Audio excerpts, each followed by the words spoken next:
My stepmother can beat me in the middle of the living room, smiling while she live streams herself as the victim. The whole neighborhood believes I am the unstable, ungrateful child who attacked her over an apartment. But she missed one detail. Hidden in the hallway closet, a small camera recorded everything she thought she controlled. My brother saw the footage first. This is not a fistfight. This is how I used a closet cam to rip apart a 10-year lie. My name is Emery Francis, and I am 31 years old. I am a former combat medic, currently working as a night shift coordinator for Northline Care Systems in Seattle. I tell myself this fact every morning when I wake up. A grounding technique to separate the gray skies of the Pacific Northwest from the blinding sandstorms of my memories. But at 5 in the morning on a Tuesday, facts do not matter as much as reflexes. The banging on my front door did not sound like a neighborly visit. It sounded like a breach. I was awake before my eyes opened. My body reacted with a muscle memory carved into my bones over 4 years of service. My heart rate spiked from a resting 60 to 120 in the space of a single breath. I rolled off the mattress, my bare feet hitting the cold laminate flooring, and for a split second, I was not in a one-bedroom apartment in downtown Seattle. I was back in a temporary barracks, waiting for the shout, waiting for the incoming fire, waiting to grab a trauma kit and run toward the screaming. The banging came again, rhythmic and aggressive. It shook the thin walls of the hallway. I crouched low by the bed, my hand instinctively reaching for a weapon that was not there. Before the cold reality of my apartment washed over me, I was safe. I was a civilian. I was a medical coordinator who spent her nights managing logistics for home health aides, not patching up shrapnel wounds. I forced a breath into my lungs, holding it for 4 seconds, releasing it for 4. I stood up, pulling my robe tight around me. The adrenaline was still humming under my skin, making my fingers twitch. I walked to the door, avoiding the creaky floorboard in the middle of the living room out of habit. The banging stopped, replaced by a low, muffled voice I recognized instantly. It was a voice that could switch from honey to venom without changing pitch. I leaned forward and looked through the peephole. The fisheye lens distorted the hallway, bending the straight lines of the corridor, but the 3 figures standing there were unmistakably clear. Lydia, my stepmother. She was front and center, dressed in her Sunday best despite the ungodly hour. She wore a floral blouse that clashed with the grim hallway lighting, and in her right hand, she gripped a metal cane. It was a prop she used whenever she needed sympathy or leverage, though I had seen her chase a stray dog out of her yard without a limp just 2 days ago. Behind her stood my father, Patrick. He was holding a travel mug of coffee, looking for all the world like he was waiting for a bus, rather than standing outside his daughter's door while his wife tried to batter it down. He looked tired. He looked passive. He looked exactly like the man who had let a stranger take over our lives 12 years ago. And standing a few feet back, looking like he wanted to dissolve into the carpet, was Noah, my half-brother. He was 19, lanky, with hair that fell over his eyes. He was shifting his weight from foot to foot, his hands jammed deep into the pockets of his hoodie. He looked terrified. I unlocked the deadbolt. The click echoed loudly in the silent hallway. I opened the door only as far as the security chain allowed. Before I could speak, before I could ask why they were waking up the entire building before the sun was up, Lydia shoved her face into the gap. Her perfume, a cloying lavender scent that I associated with every bad memory of my 20s, wafted into my apartment. "Open this door. Emery," she hissed. Her eyes were wide, manic. "This is a family home. You do not lock family out." "It is 5 in the morning, Lydia," I said, my voice steady despite the hammering in my chest. "This is my apartment. My name is on the lease. My name is on the deed. You cannot be here banging on my door like this." "Your name?" Lydia let out a sharp, jagged laugh.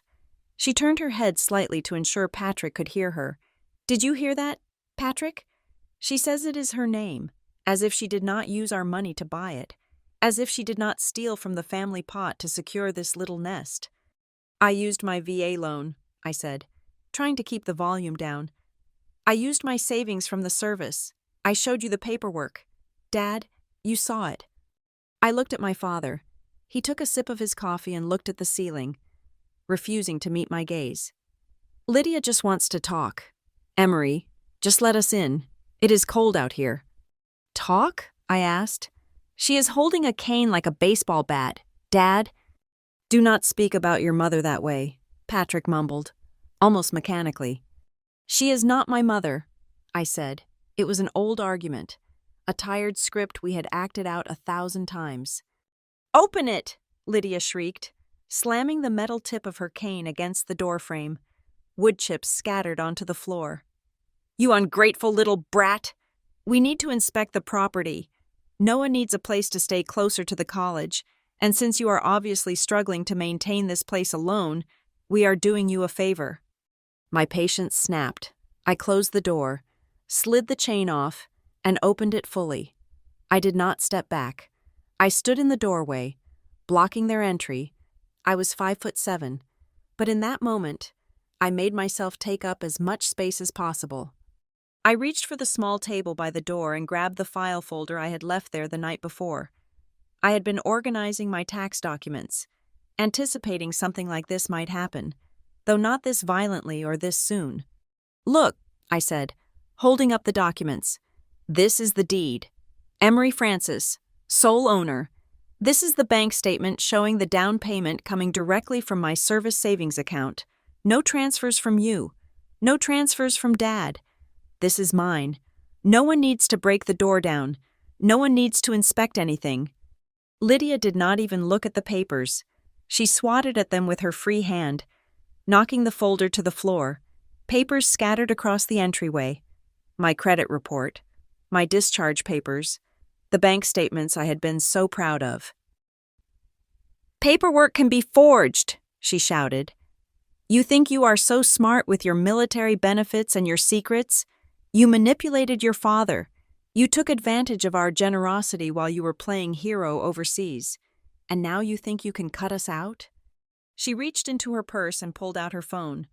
I saw the screen light up. She tapped the camera icon and hit record. Instantly, her posture changed. She slumped slightly, making herself look smaller, frailer. She angled the phone so it caught me looming in the doorway, but kept herself out of the frame except for her trembling hand. "Please, Emery," she said, her voice suddenly trembling with a theatrical sob. "Please, we just want to help you. Why are you being so aggressive? We just want to see if you are okay. You have been acting so erratic lately." "Stop filming, Lydia," I said.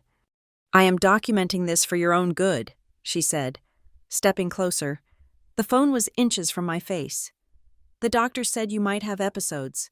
We need proof in case you hurt yourself." "I do not have episodes," I said. My teeth gritted. "I have a job, I have a home, and I have a trespassing stepmother." "Trespassing?" she scoffed, the mask slipping for a second before she remembered the recording. See how she treats us. Patrick, we paid for her food, her clothes, and this is how she repays us." She tried to push past me. I held my ground, stepping into her path to block her from entering my living room. "You are not coming in," I said. That was the moment the pretense shattered. Lydia dropped the act of the concerned mother. Her eyes narrowed into slits of pure malice, with a speed that belied her supposed frailty. She swung her left hand, the one not holding the phone, and slapped me across the face. The sound was like a gunshot in the confined hallway. My head snapped to the side. The sting was immediate, hot and sharp across my cheekbone. "You do not tell me what to do," she screamed. Before I could recover, she lunged forward. She used her shoulder, driving it into my chest. I stumbled back, catching my heel on the entryway rug. I flailed, trying to grab the doorframe, but she shoved me again, hard, with both hands this time. I fell backward, landing hard on my elbows and tailbone. The pain shot up my spine, a dull, jarring throb that made my vision blur for a second. I looked up from the floor. Lydia was standing over me, towering in the doorway. She was still filming. The camera lens stared down at me like a singular, unblinking black eye. She smiled. It was not a happy smile. It was a smile of pure, unadulterated triumph. It was the smile of a predator who had finally cornered its prey. "Look at you," she sneered, pointing the phone down at my sprawled form. "Look at the violent soldier. Did you trip? Did you try to attack me and fall? Now you show your true face." My face burned where she had slapped me. My elbows throbbed. Humiliation, hot and thick, welled up in my throat. I wanted to scream. I wanted to use the combat training I had spent 4 years perfecting to sweep her leg and pin her to the ground. I knew exactly how to dismantle a person's balance. I could have ended this physical confrontation in 3 seconds. But I froze. I froze because I knew exactly what she wanted. She wanted me to hit back. She wanted a bruise she could show to the church group. She wanted a story she could sell to the neighbors about her stepdaughter who came back from the war, a monster. I sat there, breathing hard, my hands flat on the floorboards. And then, my eyes shifted. Just a fraction, just a flicker. I looked past Lydia's leg. I looked past Patrick, who was staring into his coffee cup as if the dark liquid held the secrets of the universe. I looked past Noah, who had turned his face away, unable to watch. I looked at the hallway closet. It was a small utility closet right next to the front door. The door was slightly ajar, maybe 2 inches. Inside, on the top shelf, nestled between a stack of towels and a box of winter scarves, was a small black device. It was a simple motion-activated security camera. I had bought it 6 months ago to check on my cat, Barnaby, while I was at work, and to make sure packages were brought inside if I was running late. A tiny, almost invisible green light blinked in the darkness of the closet. Lydia was blocking the doorway. She was controlling the angle of her phone. She was controlling the narrative. But she was not controlling the closet. From the angle of the shelf, the camera had a perfect view of the entryway. It would have seen her lunging. It would have seen the slap. It would have seen the shove. It would see her standing over me right now, smiling that twisted, victorious smile while her phone recorded a lie. I looked back at Lydia. I forced my face into a mask of neutral calm. I did not fight back. I did not scream. "Get out," I said quietly. "Oh, now she plays the victim," Lydia said to her phone, pitching her voice to a tragic wobble. "After she tried to push me. Oh, my heart." Suddenly, there was a commotion from the stairwell. "Hey, what is going on down there?" a voice shouted. It was Mr. Henderson from apartment 3B. "I am calling the cops. Enough of this racket." Lydia's head snapped toward the sound. The transformation was instantaneous and terrifying to watch. She dropped the cane. It clattered loudly onto the floorboards next to me. She grabbed her own wrist, the one she had used to shove me, and let out a wail that sounded like a wounded animal. "She hit me!" Lydia screamed at the empty hallway. "Help! Help me! My daughter is hurting me!" She collapsed to her knees, not near me, but just outside the doorframe, positioning herself perfectly for whoever came up the stairs. She curled into a ball, sobbing, rocking back and forth. "I just wanted to see her," she sobbed. "I just wanted to bring her breakfast." I scrambled to my feet, backing away into my living room. My hands were shaking, not from fear, but from a rage so cold it felt like ice in my veins. Patrick finally moved. He stepped forward and placed a hand on Lydia's shoulder, patting it awkwardly. There, Lydia," he muttered. Then he looked at me. His eyes were empty. "Why do you have to be so difficult? Emery, why could you not just share?" Sirens wailed in the distance, getting louder. When the 2 uniformed officers arrived 3 minutes later, the scene was exactly what Lydia had engineered. She was the weeping, frail older woman on the floor. I was the young, fit, military veteran standing over her, looking tense and angry. "Ma'am, step back," the first officer said, pointing at me. His hand hovered near his belt. "She attacked me," Lydia cried, pointing a shaking finger at me. "I asked her about her medication and she just snapped. She threw me down."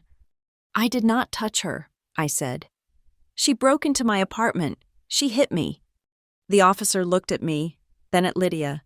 He saw a crying mother and a stony-faced soldier. I knew that look. I had seen it 1,000 times. Perception is reality. And Lydia painted a very convincing reality. Patrick leaned in toward the second officer. He lowered his voice, acting the part of the concerned, burdened father. "She has not been right since she came back from overseas," Patrick whispered. He said it loud enough for me to hear. "She is unstable. We have been trying to get her help. The apartment? She gets possessive about the apartment." The officer nodded sympathetically. "I understand, sir. We see this with vets sometimes." I felt the blood drain from my face. My own father was using my service, my sacrifice, the very thing that had paid for this roof over our heads, as a weapon to discredit me. "Ma'am, I am going to need you to step out into the hallway and stand against the wall," the first officer ordered me.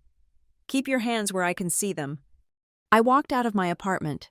I walked past Lydia, who was burying her face in Patrick's coat, hiding a smirk. I walked past the scattered papers of my deed, now bearing the imprint of a police boot.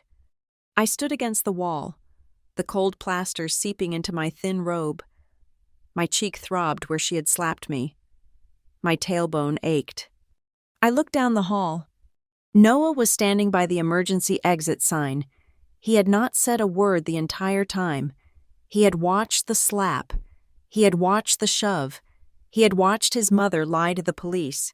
He had heard our father call me unstable. He looked at me, his eyes wide and watery. He looked like a scared child, but he was 19. He was a man.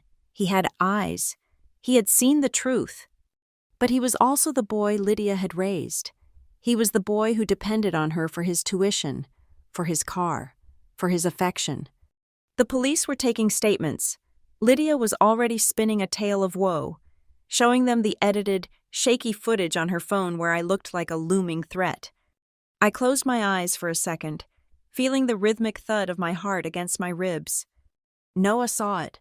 I thought, Noah saw everything. But as I watched him turn away and walk slowly toward our father, bowing his head in submission, a cold dread settled in my stomach, heavier than any combat gear I had ever worn. He saw it, but who will he speak for? Inside the dark closet, the little green light blinked once, silent, unnoticed, watching, to understand how I ended up pinned against a wall in my own hallway at 5 a.m. You have to look back 12 years. You have to look at the empty space my mother left behind when cancer finally took her, and the perfectly coiffed, terrifyingly efficient woman who stepped in to fill it. My mother died in May. By November, Patrick Francis had met Lydia. By the following February, they were married. To the outside world, to the congregation at St. Jude's, and the neighbors on Elm Street, Lydia was a miracle. She was the woman who stepped up. She brought casseroles to the widows. She organized the church bake sales. She ironed my father's shirts better than he ever could. She was hailed as a saint for taking on a grieving widower and his teenage daughter. I was 19 then, standing on the precipice of adulthood, feeling like I was drowning in a house that no longer smelled like my mother. In those early days, Lydia was smart. She did not come in with a whip. She came in with cotton candy. She cooked my favorite meals. She bought me clothes that were slightly more expensive than what my father would have approved. She called me daughter in front of everyone, her arm draped protectively over my shoulder. But the mask always slipped when the front door closed. It was subtle at first. It was the way she would look at my college applications and sigh, asking if I really thought I was smart enough for nursing school, or if I should perhaps aim for something more within my reach, like a receptionist job at the dental clinic. When I announced I was enlisting in the Army to pay for my medical training and to get away from the suffocating grief in the house, the neighborhood saw a brave young woman serving her country. Lydia, however, saw a defector. I remember the night I signed my papers. I was sitting at the kitchen table. The recruitment brochures spread out. Lydia was washing dishes, her back to me. "You are running away," she said, her voice low, not turning around. "Your father is heartbroken. You know, he just lost his wife. And now his daughter is abandoning him to go play soldier in the desert. It is selfish, Emery, deep down, you know it is selfish. She did not scream. She did not throw plates. She just planted the seed that my ambition was actually cruelty. Then came Noah. My brother was born just before I shipped out for basic training. He was a surprise, a late addition to a marriage that was barely a year old. When I held him for the first time, wrapped in a yellow hospital blanket, looking at his scrunched-up red face, I fell in love. He was innocent. He was part of my dad. He was the only thing in that house that felt real. Lydia saw that love, and she weaponized it immediately. Before I deployed to Afghanistan for my first tour, we sat down for what Lydia called a family summit. My father sat at the head of the table, looking tired, but relieved to have a woman managing the details of his life again. Lydia placed a stack of documents in front of me. "You are going to be busy, Emery," she said, her voice oozing maternal concern. "You are going to be saving lives. You cannot be worrying about paying car insurance or managing state taxes from a combat zone. The mail takes weeks. You will get hit with late fees. Your credit score will be ruined before you even turn 25. It sounded logical. I was 20 years old. I was terrified of what was coming. The idea of handling bureaucracy from a tent in Kandahar seemed impossible. "What do you suggest?" I asked. "Sign a power of attorney," she said, sliding a paper forward. "Limited, of course, just so I can handle your banking, pay your bills, and make sure your savings are growing. Your father and I will keep your money safe. It will be our little family bank. When you come home, you will have a nest egg." I looked at my father. "Dad?" He took a sip of his iced tea and shrugged. "Lydia is good with numbers. You know I can barely balance a checkbook. Let her help you. It is one less thing to worry about." Patrick Francis was a good man in the sense that he never raised a voice or a hand, but he was a weak man. He believed that peace was the absence of conflict, even if that peace was bought at the price of his daughter's autonomy. He believed women were naturally better at household management, a belief that allowed him to check out completely and allowed Lydia to check in. So I signed the power of attorney. I handed over my debit card. I set up the direct deposit from the Department of Defense to go straight into a joint account that Lydia managed. For the next 8 years, I was a ghost in my own financial life. I spent my 20s in scrubs covered in dust and blood. I learned to insert IVs in the back of moving Humvees. I held the hands of boys who were crying for their mothers, and every month, the government deposited my paycheck, combat pay, hazard pay, housing allowance, into the account back in Seattle. I assumed it was piling up. I assumed I was building a future. Every time I managed to get a call home on a satellite phone, the conversation followed the same script. "How is the money looking?" I would ask, my voice cracking over the static. "Oh, it is doing fine, sweetie," Lydia would chirp. "We had to use a little bit for Noah's braces. You want your brother to have a nice smile, do you not? He asks about you every day." "Of course," I would say, "use what Noah needs." "And the roof needed patching," she would add casually, "and the car transmission blew, but do not worry, we are keeping track. It is all family money. When you need us, we will be there." I never saw a statement. I never saw a ledger. I was thousands of miles away, exhausted, traumatized, and lonely. The concept of family was a lifeline, and Lydia was the one holding the other end of the rope. I was terrified that if I pulled too hard, she would let go, and I would have no one to come home to. The reality, which I only pieced together years later, was that I was not a daughter to Lydia. I was a stimulus package. My combat pay bought the new siding on the house. My hazard pay bought the oversized SUV Lydia drove to church. My re-enlistment bonus paid for a family vacation to Disney World that I was not even invited to because I was too busy working. But the cracks in the facade did not appear until I came home for good. I was 28 when I processed out. My knees were bad, my back was worse, and my sleep was a fragmented mess of nightmares. I moved back into my old room, which had been turned into a guest storage room filled with Lydia's crafting supplies, and asked for my financial records. Lydia stalled for 3 weeks. "I need to organize them," she said. "The accountant has them." The computer crashed. Finally, I went to the bank myself. I sat in a cubicle with a young banker named Steve, and I asked to see the balance of the joint account. I expected to see $50,000 or $60,000. I had lived on base. I had spent almost nothing.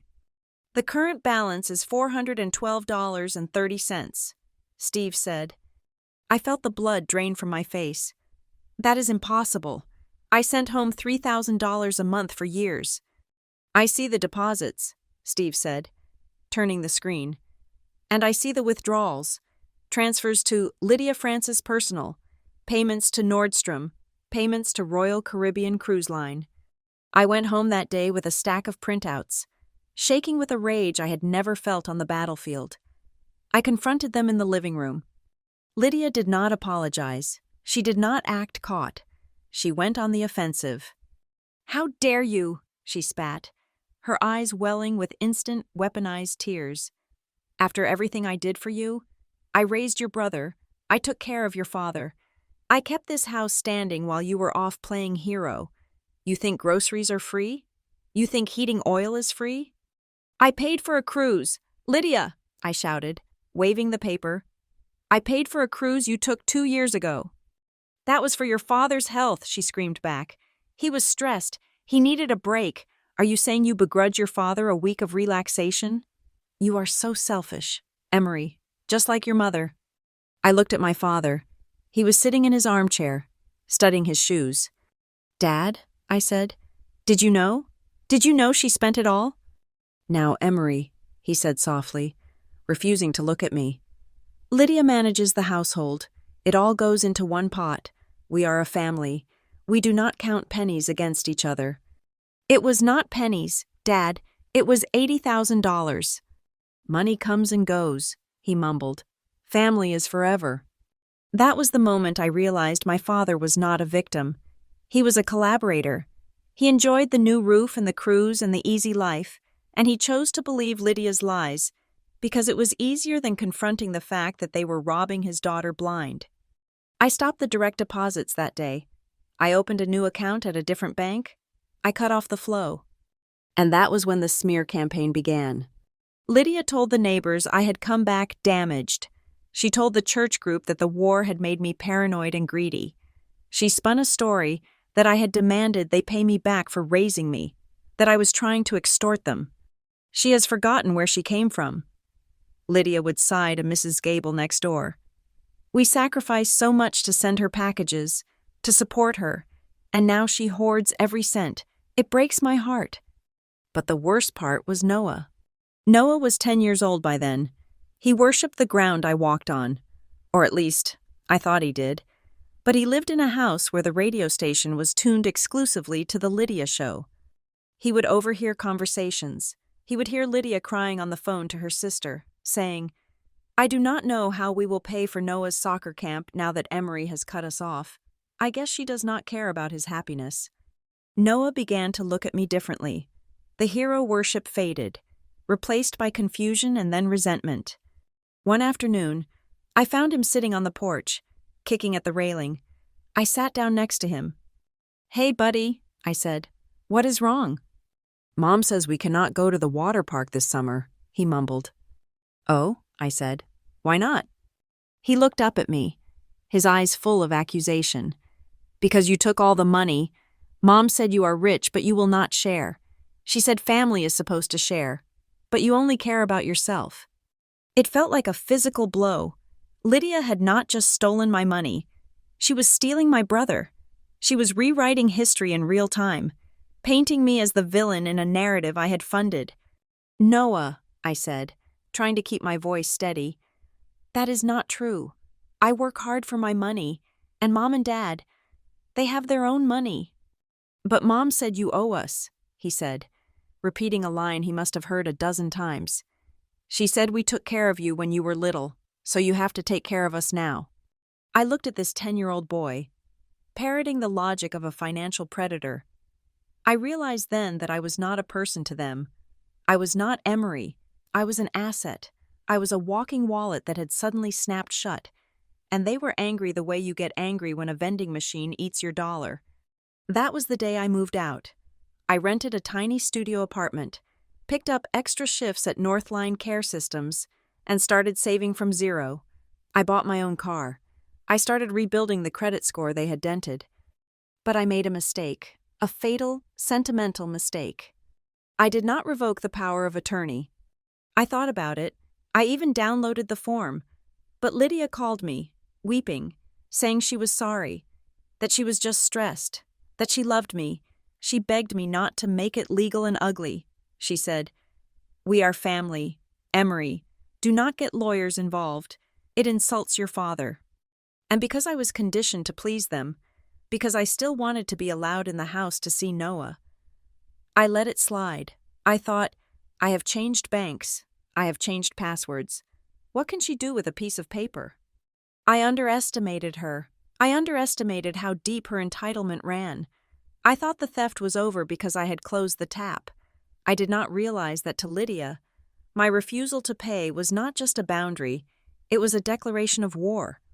And in her mind, the spoils of that war, my future, my stability, my sanity, already belonged to her. She was just waiting for the right moment to come and collect. So when I finally bought the apartment in downtown Seattle, the one with the secure door and the closet in the hallway, I thought I was escaping. I did not know I was just building a bigger, nicer stage for the final act of her drama. I was the walking wallet, and I had just bought a very expensive leather purse, and Lydia Francis intended to unzip it, one way or another. Buying that apartment was the first thing I had ever done entirely for myself. It was a one-bedroom unit on the 4th floor of a refurbished brick building in Capitol Hill, barely 600 square feet, with a view of an alleyway and the back of a Thai restaurant. But to me, it was a castle. I secured it through the VA loan program. I spent months gathering the paperwork, staying up late after my shifts at Northline Care Systems to scan tax returns and service records. I did not ask Patrick for a dime. I did not ask Lydia to co-sign. In fact, I did not even tell them I was looking until the closing documents were signed and the keys were heavy and cold in my palm. For the first time in 31 years, my name stood alone on a legal document. There was no "and Patrick Francis." There was no Lydia Francis as POA, just Emery Francis. It felt like I had finally severed the invisible umbilical cord that Lydia had been using to siphon off my life. When I broke the news, I expected anger. I expected the usual guilt trip about how I was abandoning the family home again. Instead, Lydia clapped her hands together, her eyes lighting up with a terrifying, predatory brightness. "Oh, Emery," she had squealed, hugging me stiffly. "This is wonderful. We must celebrate. A homeowner in the family. We are going to dinner. I am organizing it." I tried to decline. I told her I was working double shifts to pay for furniture. I told her I just wanted to sleep. But Lydia Francis does not accept refusals. She treats them as negotiations she has already won. "Nonsense," she said. "I have already booked the private room at the Emerald Cask.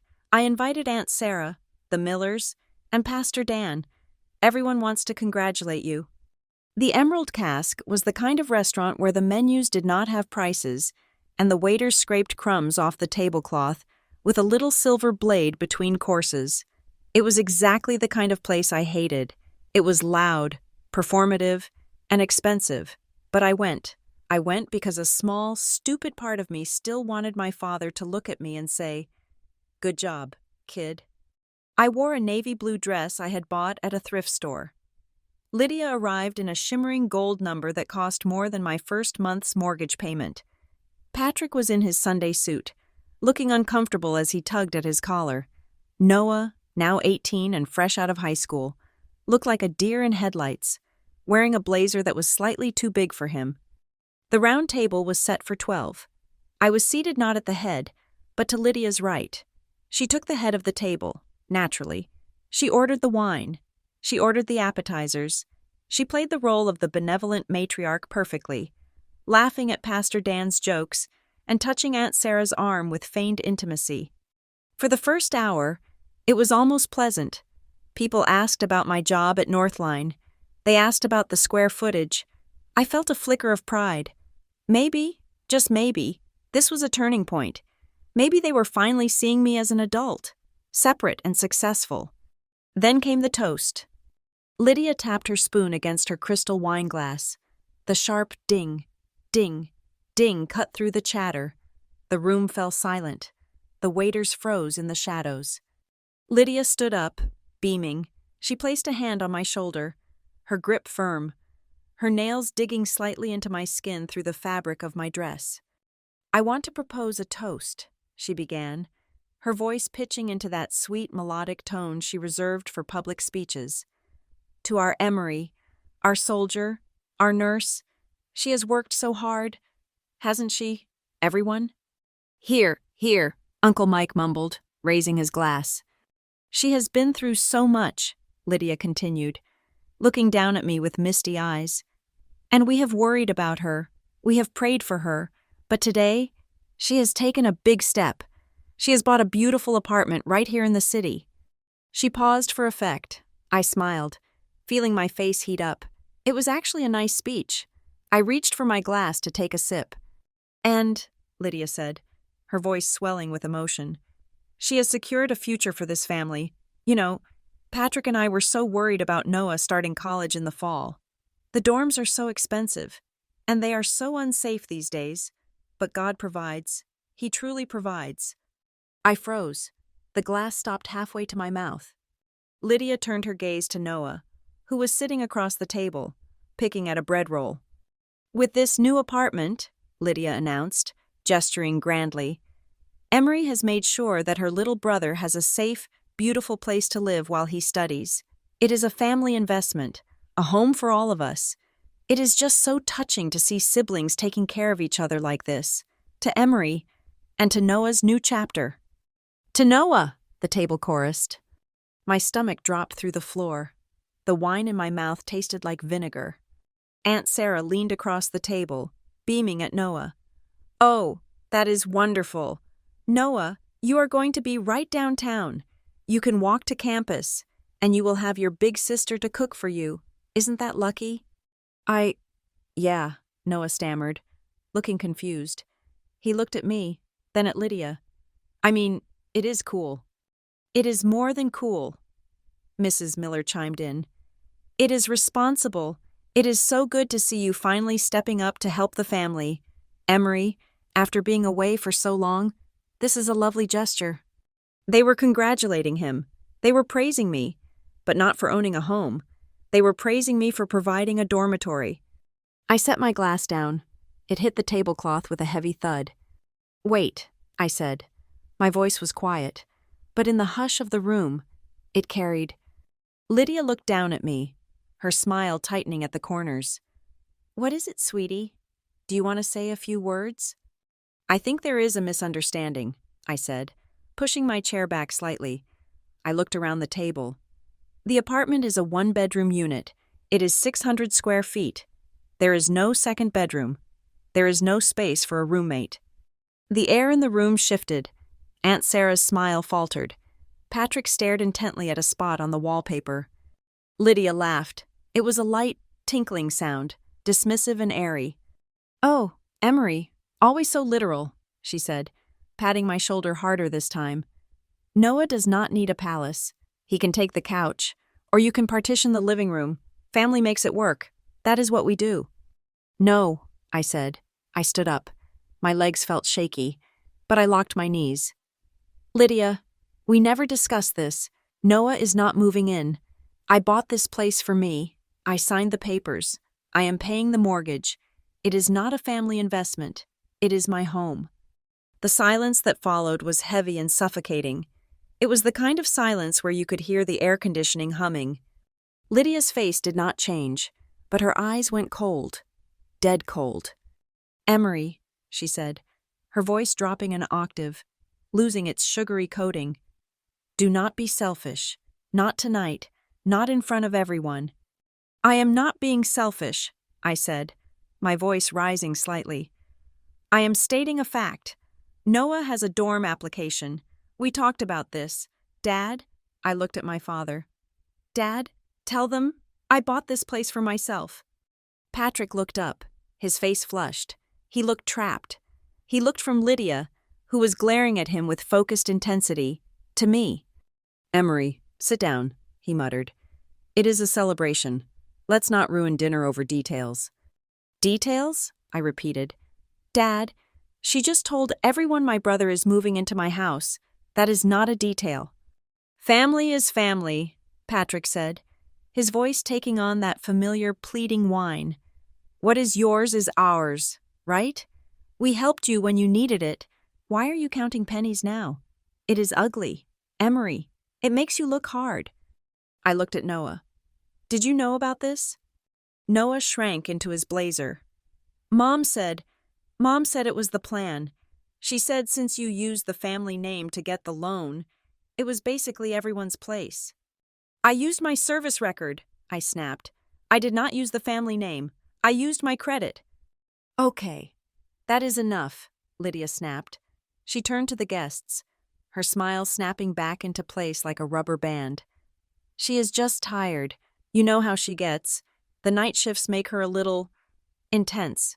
Please, everyone, enjoy the appetizers. The calamari is to die for. She waved at the waiter to refill the glasses, effectively dismissing me. The guests, relieved to have the tension broken, went back to their conversations, though they cast pitying glances at Patrick. Pity that he had such a difficult daughter. I stood there for a moment, invisible in my own spotlight.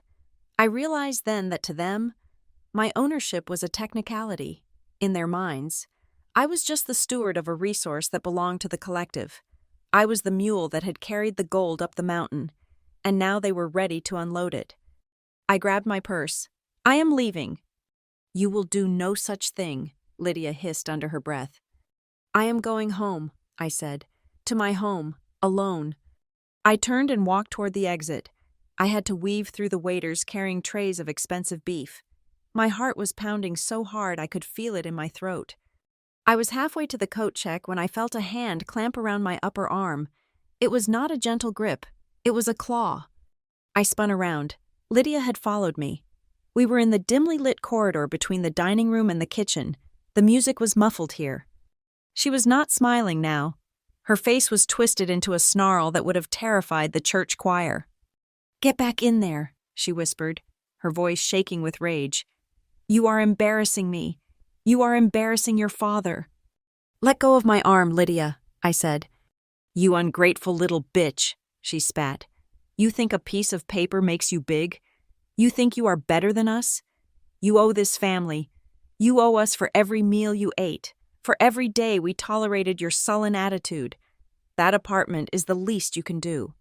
I owe you nothing, I said, pulling my arm free. I paid my way. I sent you money for 8 years. That was rent, she said. That was back pay for raising you. And now, when your brother needs a leg up, you want to shut the door in his face? You are disgusting. You are cold and disgusting. I am done, Lydia, I said. Do not come to my building. Do not send Noah.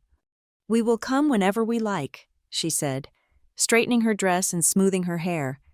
It is family property. You will see. You will come to your senses, or I will make sure everyone knows exactly what kind of person you really are. Now, I am going back to my guests. I will tell them you are having a PTSD episode. They will understand. They always do.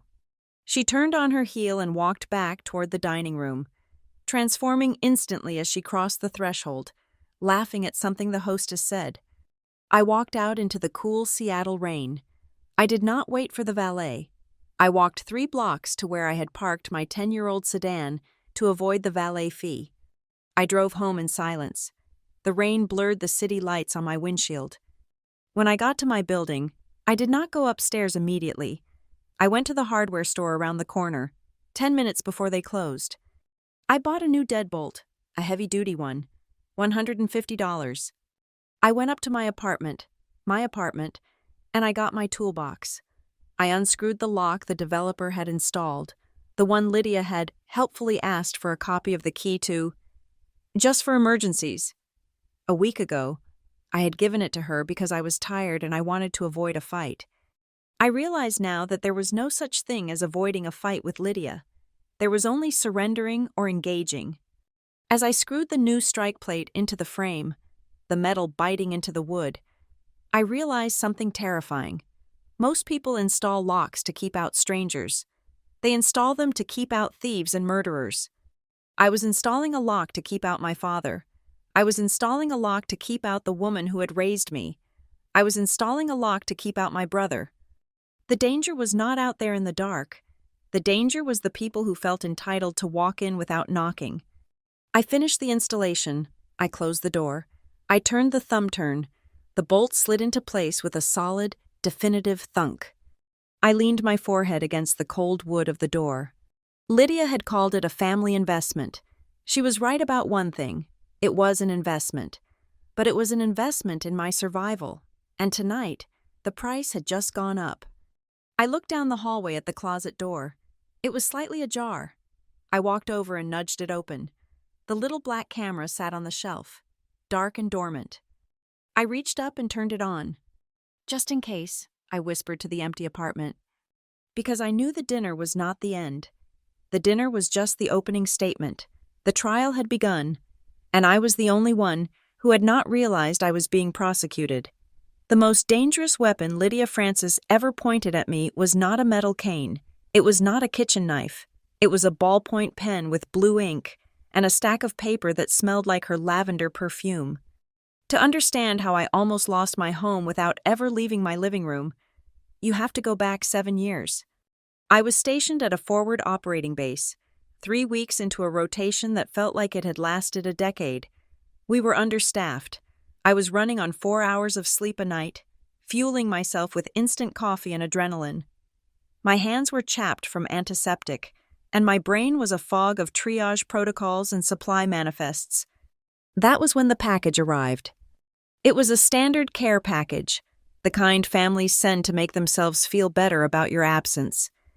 It had a bag of hard candies, a few magazines that were already 2 months old, and a tin of homemade oatmeal cookies that had turned into crumbs during transit. And at the bottom, in a crisp manila envelope, was the paperwork. There was a sticky note attached to the front in Lydia's looping. Perfect cursive. Just some tax updates and bank forms. Sweetie, the accountant needs them to keep your savings tax-free. Sign where the flags are and send it back ASAP. Love, Mom. I remember sitting on my bunk, the sounds of the generator humming outside. I was exhausted. I did not want to read legal jargon. I wanted to eat a cookie and close my eyes. I trusted her. Why would I not? She was the woman who sent me cookies. She was the woman managing my life while I managed trauma. I flipped through the pages. There were yellow sign here flags sticking out like little warning signs I failed to heed. I signed my name.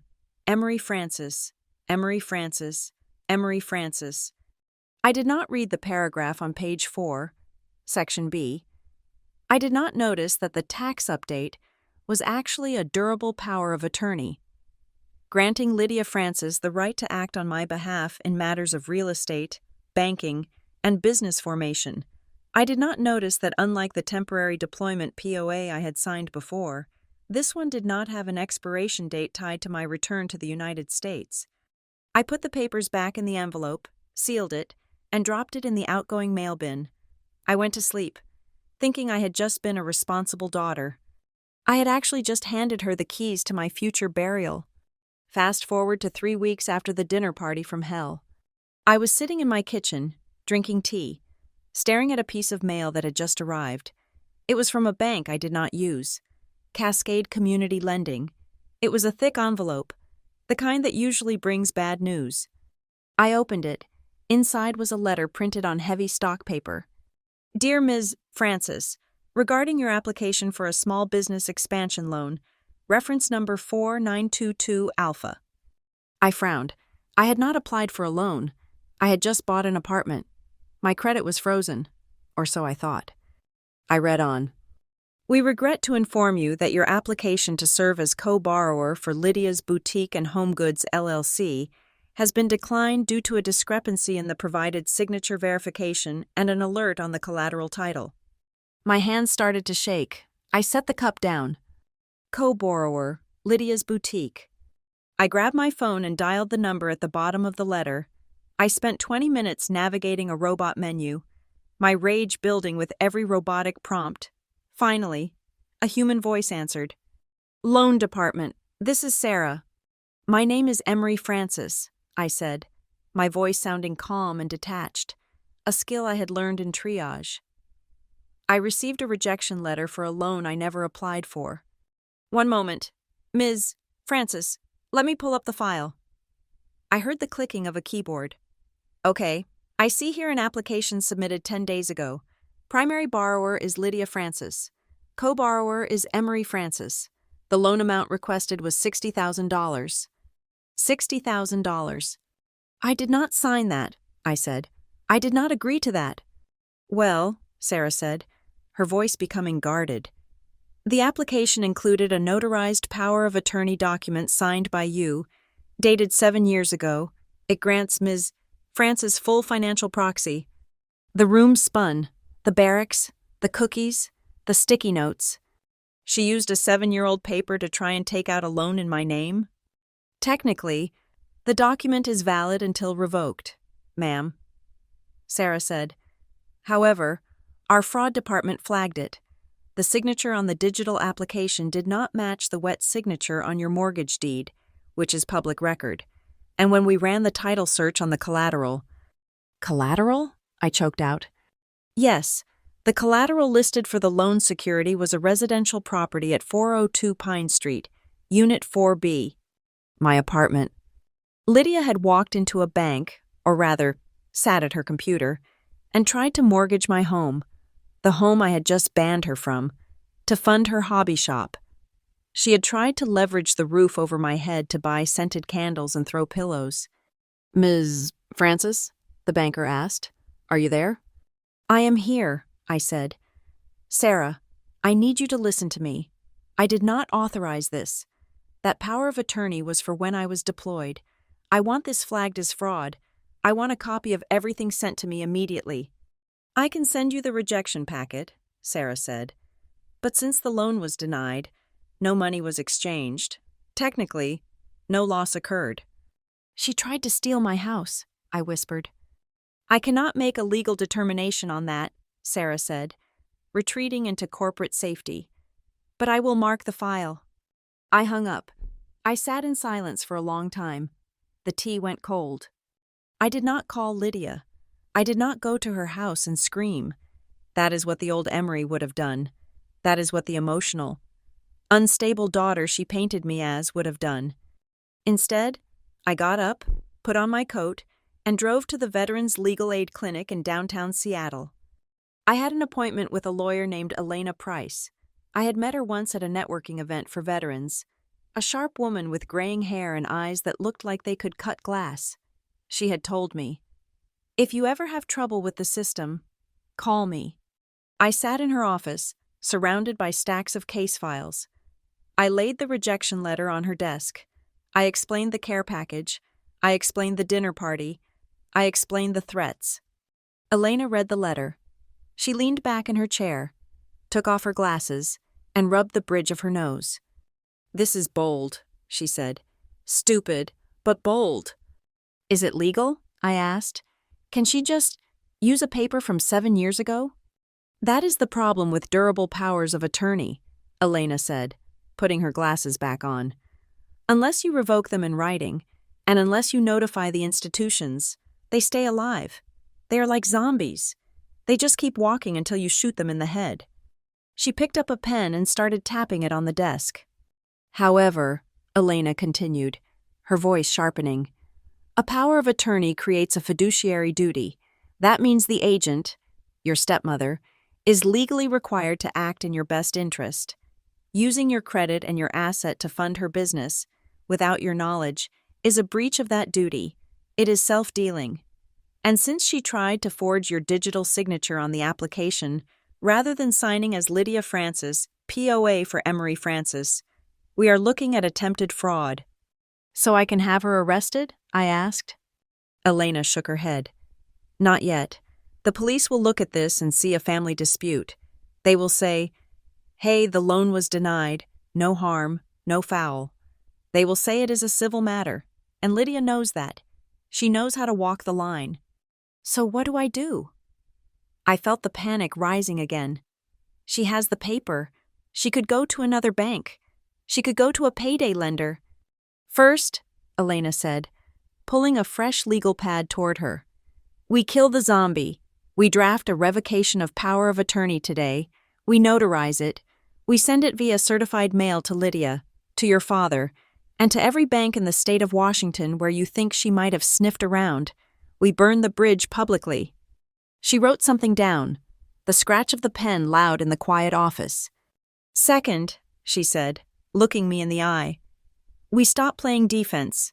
You need to find out what else she has done. If she tried this, it is not the first time.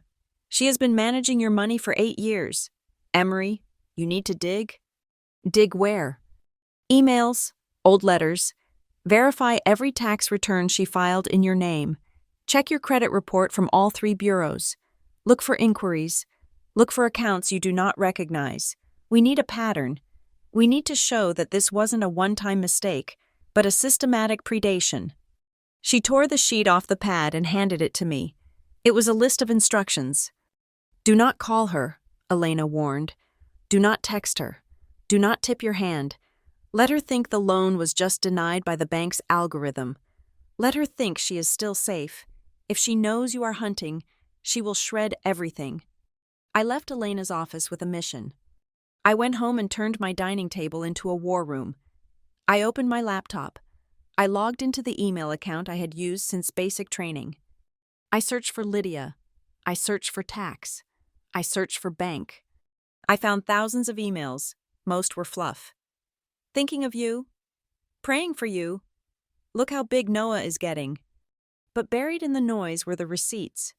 I found an email from 4 years ago, a confirmation from an online electronics store for a $2,000 gaming laptop.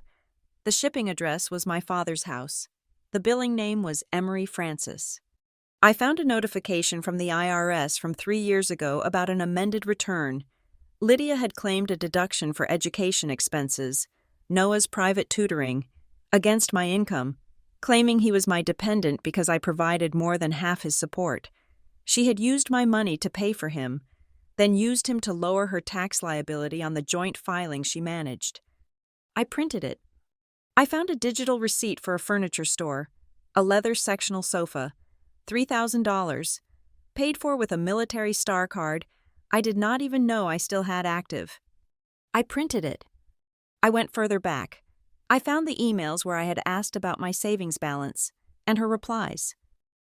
Don't worry, sweetie, the market is a little down, but we are holding steady at 20,000. I cross-referenced that date with the bank statement I had finally retrieved from the archive. On the day she wrote that email, the balance in the account was $400. She had lied in writing. I printed it. I worked through the night. I drank pot after pot of coffee. My eyes burned, but I could not stop. Every document was a slap in the face. Every PDF was a betrayal. I saw the pattern Elena had talked about. It was not just greed. It was ownership. Lydia did not see me as a person with rights. She saw me as a resource she had harvested, to her. My service in the desert was just a job she had sent me to do so she could renovate her kitchen. By 4 a.m, I had a stack of paper 3 inches thick. I went to the closet, the hallway closet. I took a plain black binder from the shelf. I punched holes in every single sheet I had printed. I organized them chronologically. I labeled the tabs: theft, fraud, lying. Then I closed the binder. I took a piece of white tape and a thick marker. I wrote one word on the spine: control. I placed the binder on the shelf, right next to the hidden camera. I stood there for a moment, looking at the 2 objects, the camera eye and the paper trail. One watched the present, the other documented the past. My phone buzzed in my pocket. It was a text from Patrick. Lydia is very upset you left dinner like that. She was trying to do something nice for the family. You really hurt her feelings. Please call and apologize. I looked at the text. A week ago. It would have made me feel guilty. It would have made me doubt myself. Now, I looked at the binder. I looked at the loan rejection letter that proved my stepmother had tried to pawn my sanctuary to sell bedsheets. I did not reply. I turned off the phone. I realized then that I was done being the daughter. I was done being the soldier. I was done being the victim. Lydia had used paper to bind me. She had used signatures to rob me. She had used the law to bully me. But she had forgotten one thing. I could read. I could write. And now, I had a lawyer. She wanted a war over who owned this family? Fine. But she was bringing a cane to a fight where I was bringing a federal indictment. I touched the spine of the binder one last time. Your move, Lydia, I whispered.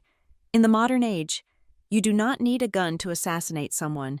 You do not need a knife or a poison vial. All you need is a Wi-Fi connection, a Facebook account, and a congregation of bored, self-righteous people waiting to be told who to hate. Lydia Francis did not wait for the ink to dry on my rejection of her loan scheme. She did not wait for me to confront her about the fraud. She realized that in the court of law, she was losing ground. So she moved the venue to a court where evidence did not matter, where truth was determined by who could use the most crying emojis, and where she was the undisputed Chief Justice. The court of public opinion.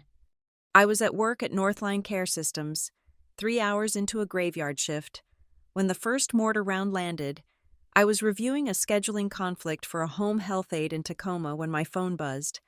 Then it buzzed again, and again. It was a text from Jessica, a girl I had gone to high school with. We had not spoken in 5 years, other than the obligatory birthday wishes on social media. Hey, Emery, I just saw Lydia's post. I'm so sorry you are going through a mental health crisis. If you need someone to talk to, I am here. PTSD is real. Hun, don't be ashamed. I stared at the screen. Mental health crisis? I was sitting in an ergonomic chair drinking lukewarm chamomile tea and organizing spreadsheets. I was arguably the most stable person in the building. My stomach gave a lurch, that familiar drop I used to feel when the convoy stopped unexpectedly. I opened the Facebook app, which I rarely used. I did not have to search far. Lydia had tagged me. The post was long. It was a wall of text, formatted with double spacing for dramatic effect, punctuated with prayer hands and broken heart emojis. Please keep the Francis family in your prayers tonight, it began. My heart is so heavy I can barely breathe.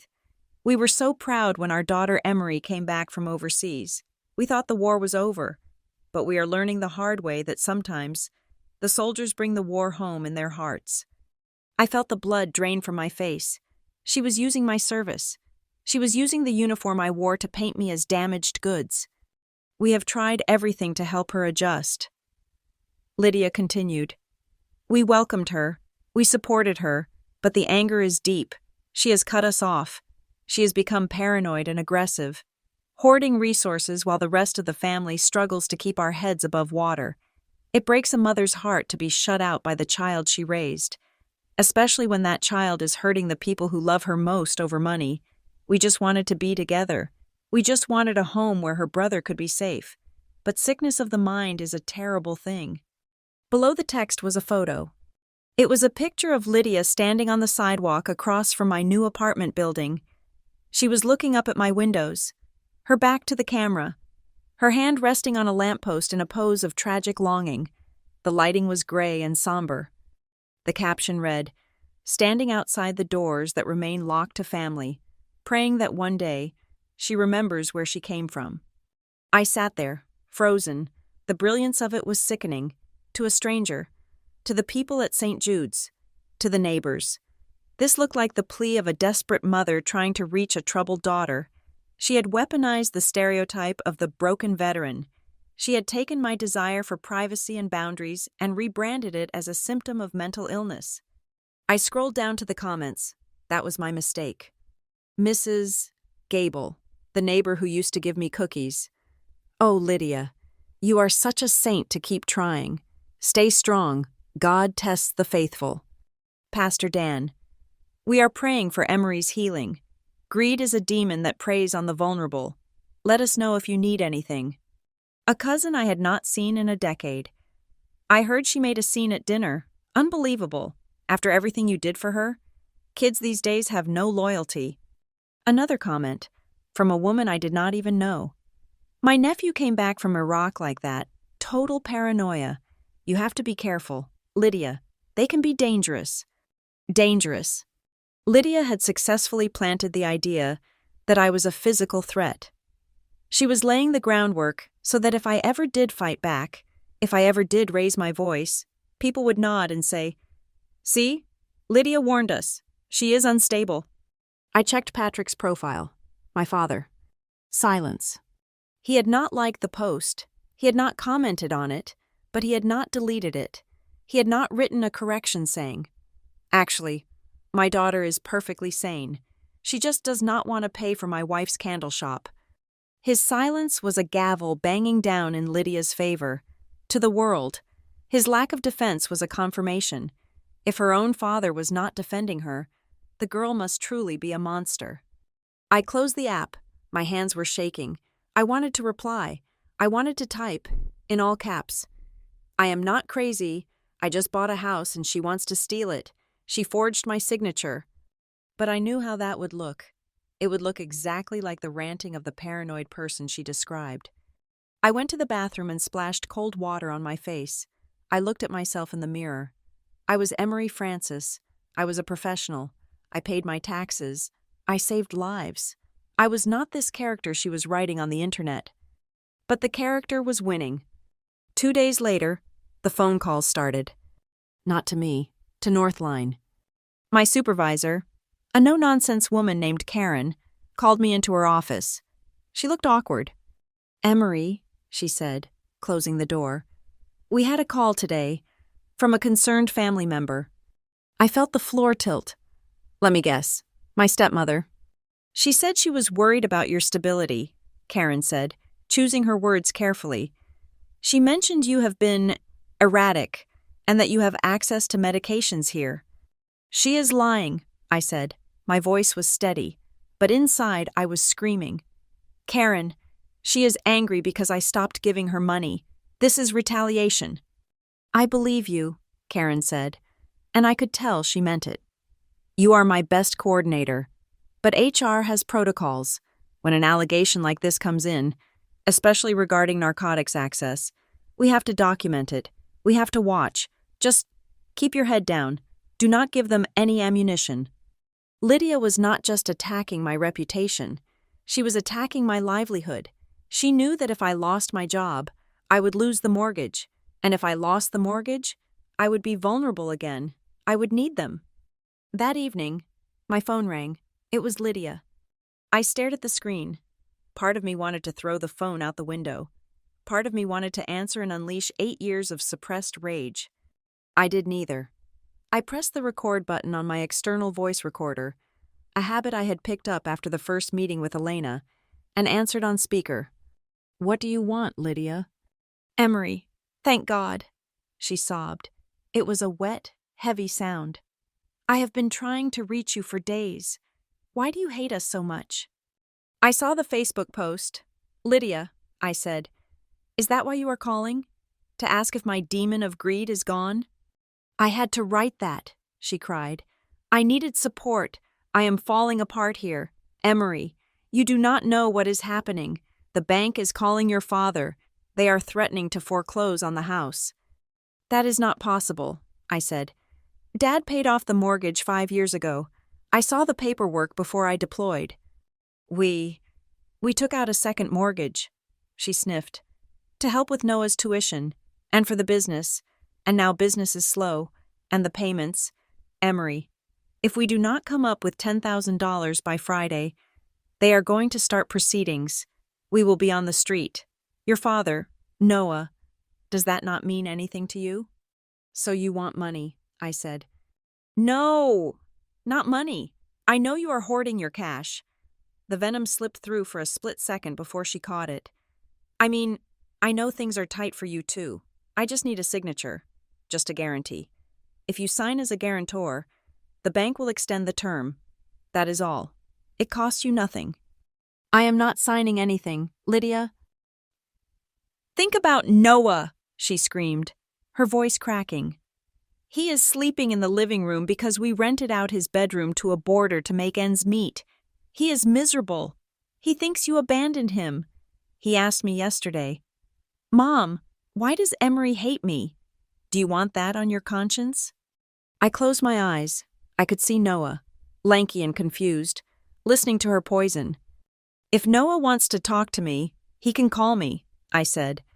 But I'm not signing a guarantee. I am not giving you access to my credit.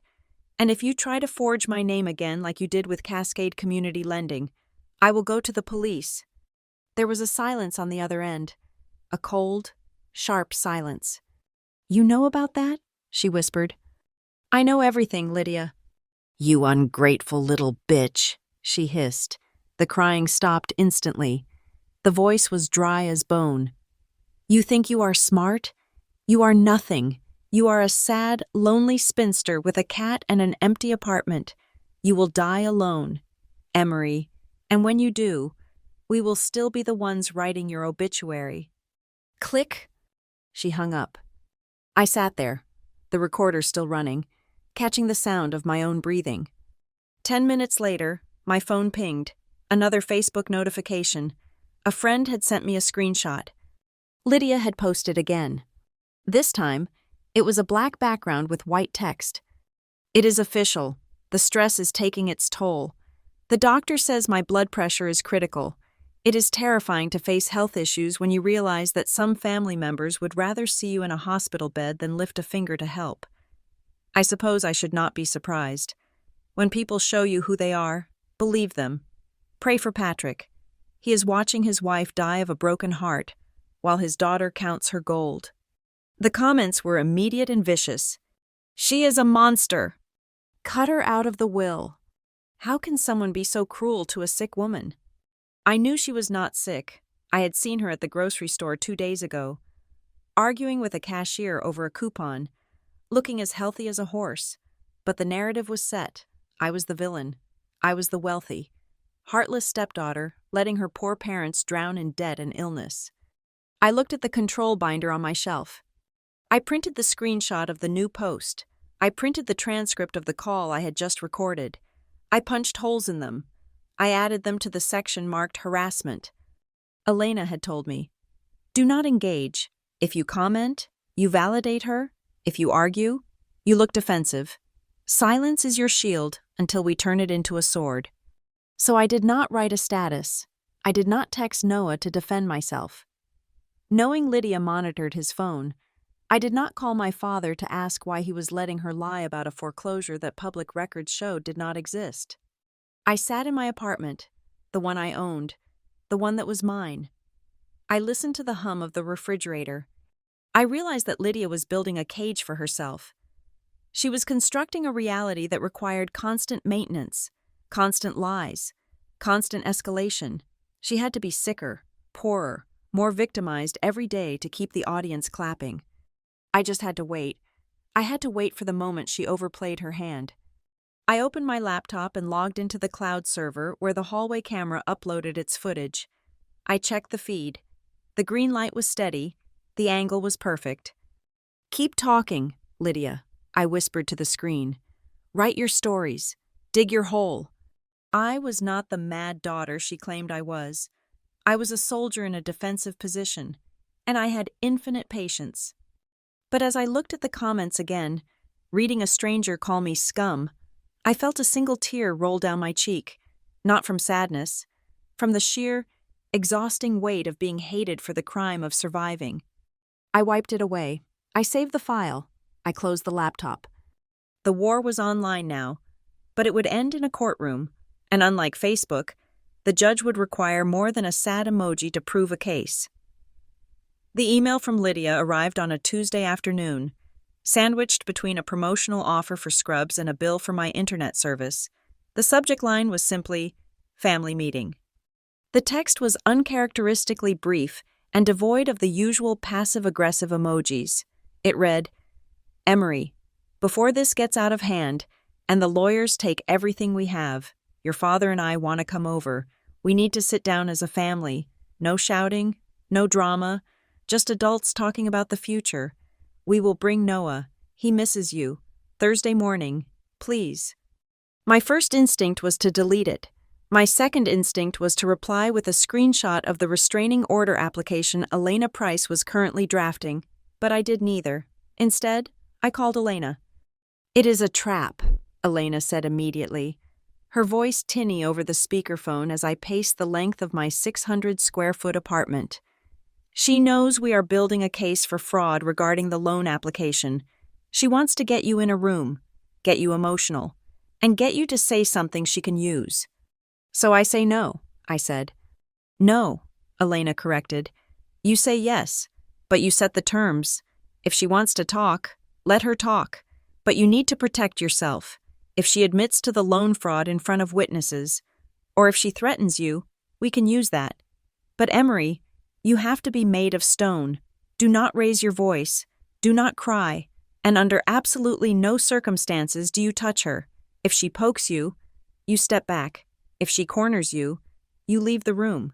If you lay a finger on her, she will turn it into elder abuse. She is 55. Elena, she is hardly an elder. To a jury, she is a mother and you are a trained soldier," Elena warned. "Perception is everything. Record it." I hung up and looked at my apartment. It was my sanctuary, and I hated the idea of letting them inside, but I needed this to end. I needed them to realize that I was not going to fold. Wednesday night, I prepared my apartment like a defensive perimeter. I cleared the coffee table of anything heavy that could be thrown. I moved my favorite vase into the bedroom and locked the door. And then, I checked the closet. The hallway closet was situated perfectly. It was right next to the entryway, with a louvered door that allowed air and light to pass through. Inside, on the top shelf, sat the small black security camera I had bought to keep an eye on Barnaby, my orange tabby cat, and to monitor packages when the delivery drivers dropped them inside the door. I pulled up the app on my phone. The feed was crisp. It captured the entire entryway, the front door, and the slice of the living room where the conversation would happen.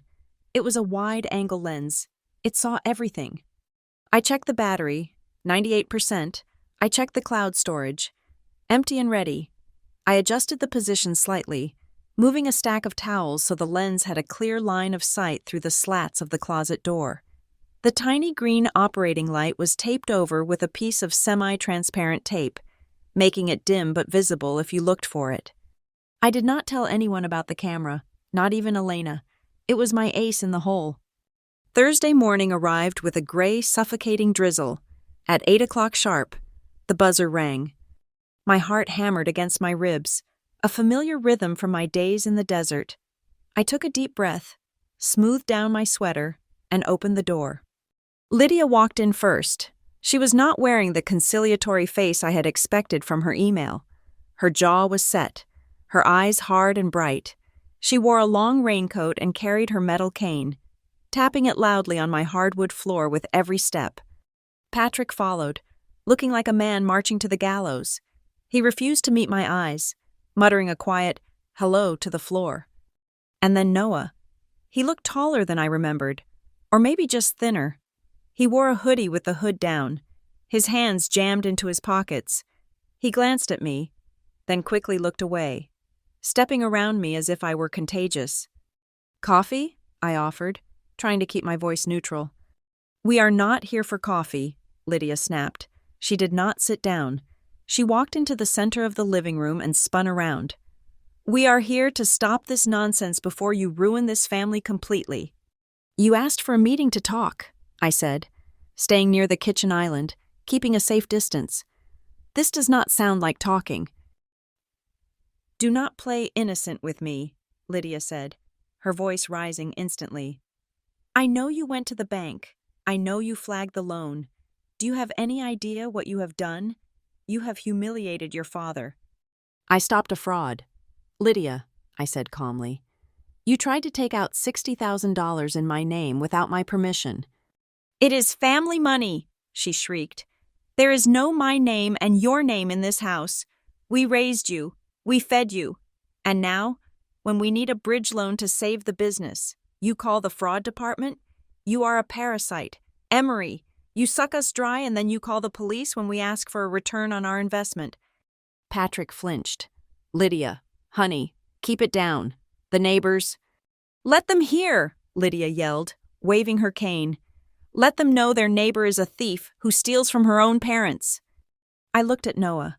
He was standing by the window, picking at the skin around his thumbnails. Noah, I said softly, you know that is not true. You know I bought this place with my own money. Noah looked up, his eyes full of conflict. But before he could speak, Lydia stepped between us. Do not talk to him, she hissed. You do not get to poison him with your lies. He knows what you are. He knows you want us to be homeless. She reached into her pocket and pulled out her phone. She held it up, vertical, the camera lens pointing directly at me. I am recording this, she announced, for our protection, because everyone knows you are unstable. You have that violence in you. I saw it in your eyes when you came back. I watched her screen.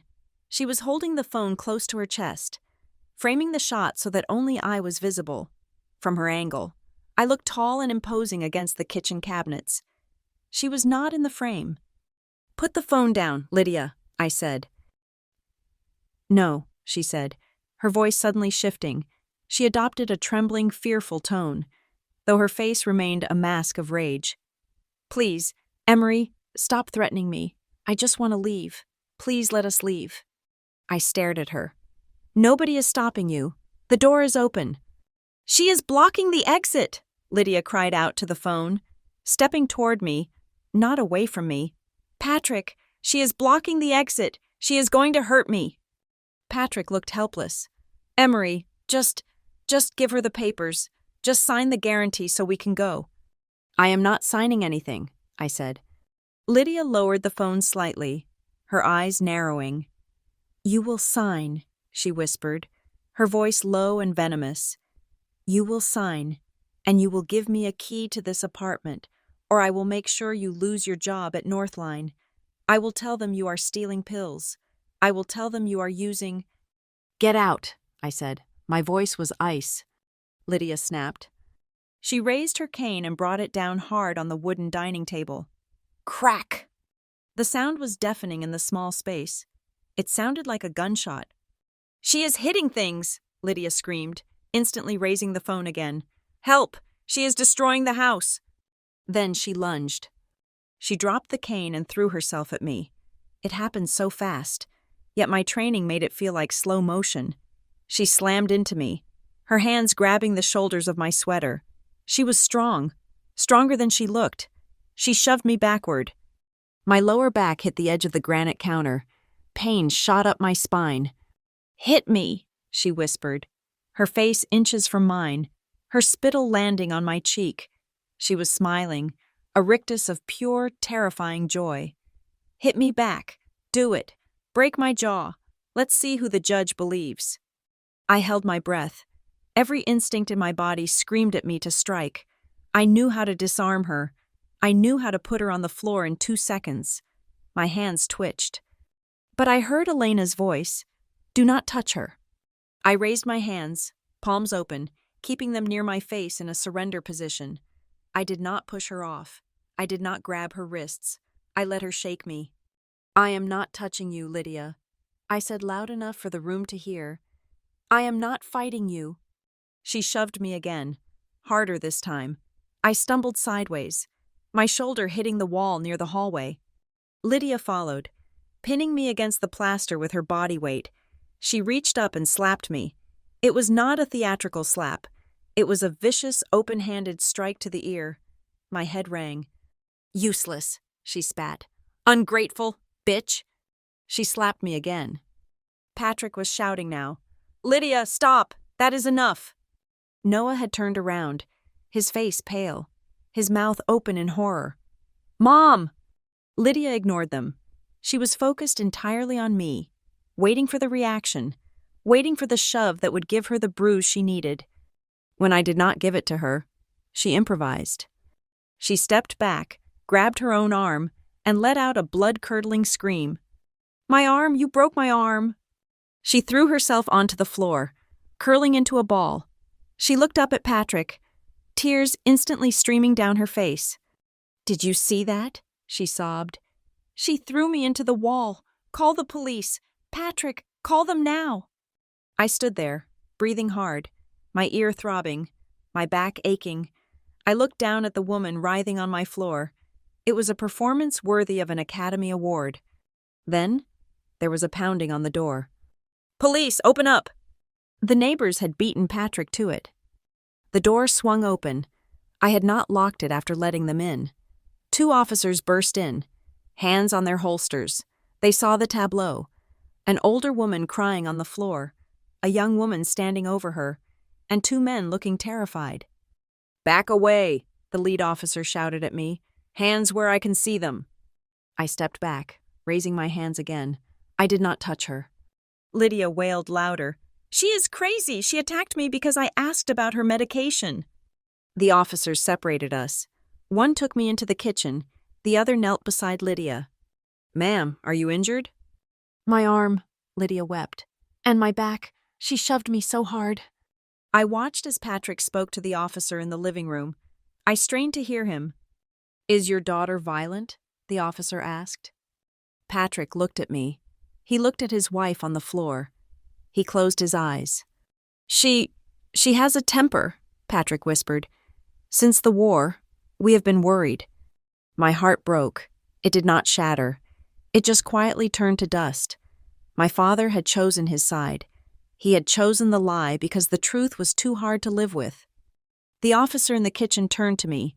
He was young, with a crew cut. "Ma'am, I am going to have to issue a citation for domestic disturbance. Given the conflicting statements and the victim's distress, we are documenting this as a potential assault." "I did not assault her," I said. "She hit herself. She hit the table." "We will let the judge sort that out," the officer said, handing me a slip of paper. "You need to stay away from your mother." "She is not my mother," I said automatically. Lydia was helped to her feet. She limped heavily, leaning on Noah. As she passed me, she looked up. Her eyes were red and puffy, but behind the tears, there was a gleam of absolute victory. She mouthed one word to me: "Gone." She meant the apartment. She meant my reputation. She meant my life. They left. The police left. The apartment fell silent, save for the hum of the refrigerator and the ringing in my ear. I stood in the hallway for a long time. I felt dirty. I felt violated. I looked at the table where the cane had left a deep dent in the wood. I looked at the scuff marks on the floor where she had dragged her heels to fake a fall. To the world, I was now a suspect. I was the unstable veteran who beat up her stepmother. There was a police report with my name on it. I walked over to the closet. My hands were shaking as I reached up to the top shelf. I moved the towels. There it was. The small black box. The tiny green light was still blinking, a steady, rhythmic pulse in the darkness. I pulled the camera down. I opened the app on my phone. I scrubbed the timeline back 20 minutes. I pressed play. On the screen, in high definition, clear wide-angle black and white, the truth played out. I saw Lydia walk in. I saw her initiate the screaming. I saw her hit the table with the cane. I saw her lunge. I saw her slap me. I saw me hold my hands up, palms open, backing away. I saw her throw herself on the floor the moment the police knocked. I saw the angle of her phone, recording only my face, missing her own violence. And I saw the angle of my camera, capturing every single frame of her deception. I watched the video 3 times. The first time, I watched with fear. The second time, I watched with relief. The third time, I watched with a cold, hard determination that I had not felt since my last patrol in Kandahar. Lydia thought she had just won the war. She thought she had stripped me of my armor. She thought that by getting the police involved, she had finally crushed me. She did not know that she had just starred in the evidence that would destroy her. I saved the video. I emailed it to Elena. I backed it up to 3 different cloud servers. I put a copy on a USB drive and put the drive in my bra. Then, I went to the sink and washed my face. I looked at the red mark on my cheek where she had slapped me. Okay, Lydia, I said to the empty room. You want to go to court? Let's go to court. I picked up my phone and dialed Elena. Did you get it? She asked, picking up on the first ring. I got everything, I said. She hit the table, she hit me, she faked the fall, and Patrick lied to the cops. I am opening the file, Elena said, and I could hear the smile in her voice. Do not worry about the citation. Emery, by this time tomorrow, that video is going to be the most expensive movie Lydia Francis ever made. The living room of the Francis house smelled of potpourri and stale coffee.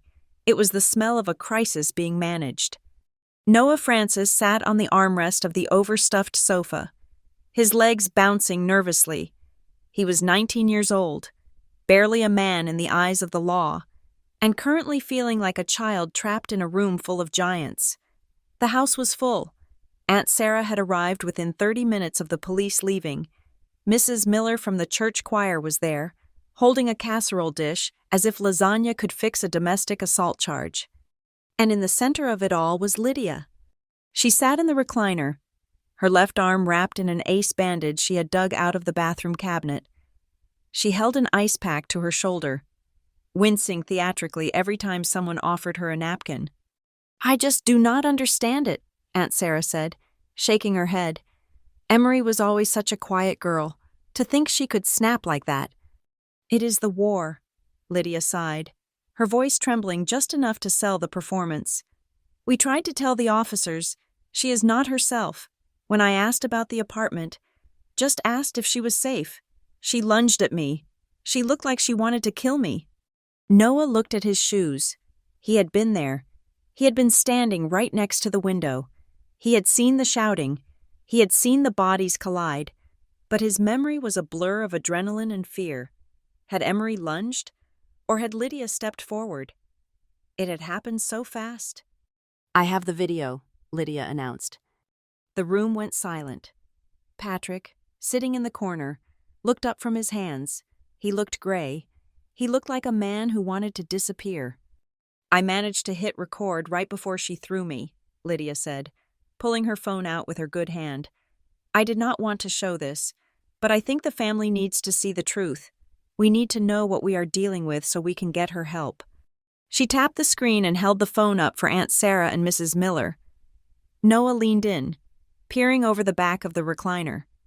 The video was vertical. It was shaky. The audio was distorted. On the small screen, Noah saw Emery's face.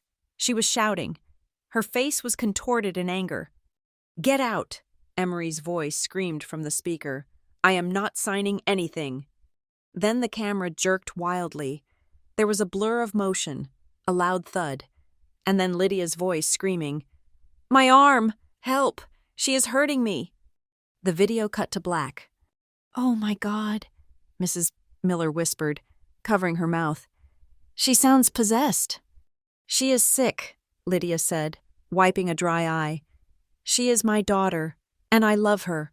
But she is sick. She attacked me in her own home over a signature. Noah pulled back. He felt a knot tighten in his stomach. The video showed Emery yelling. It showed the chaos. It confirmed exactly what Lydia had told the police. So why did it feel wrong? Why did he remember Emery standing still?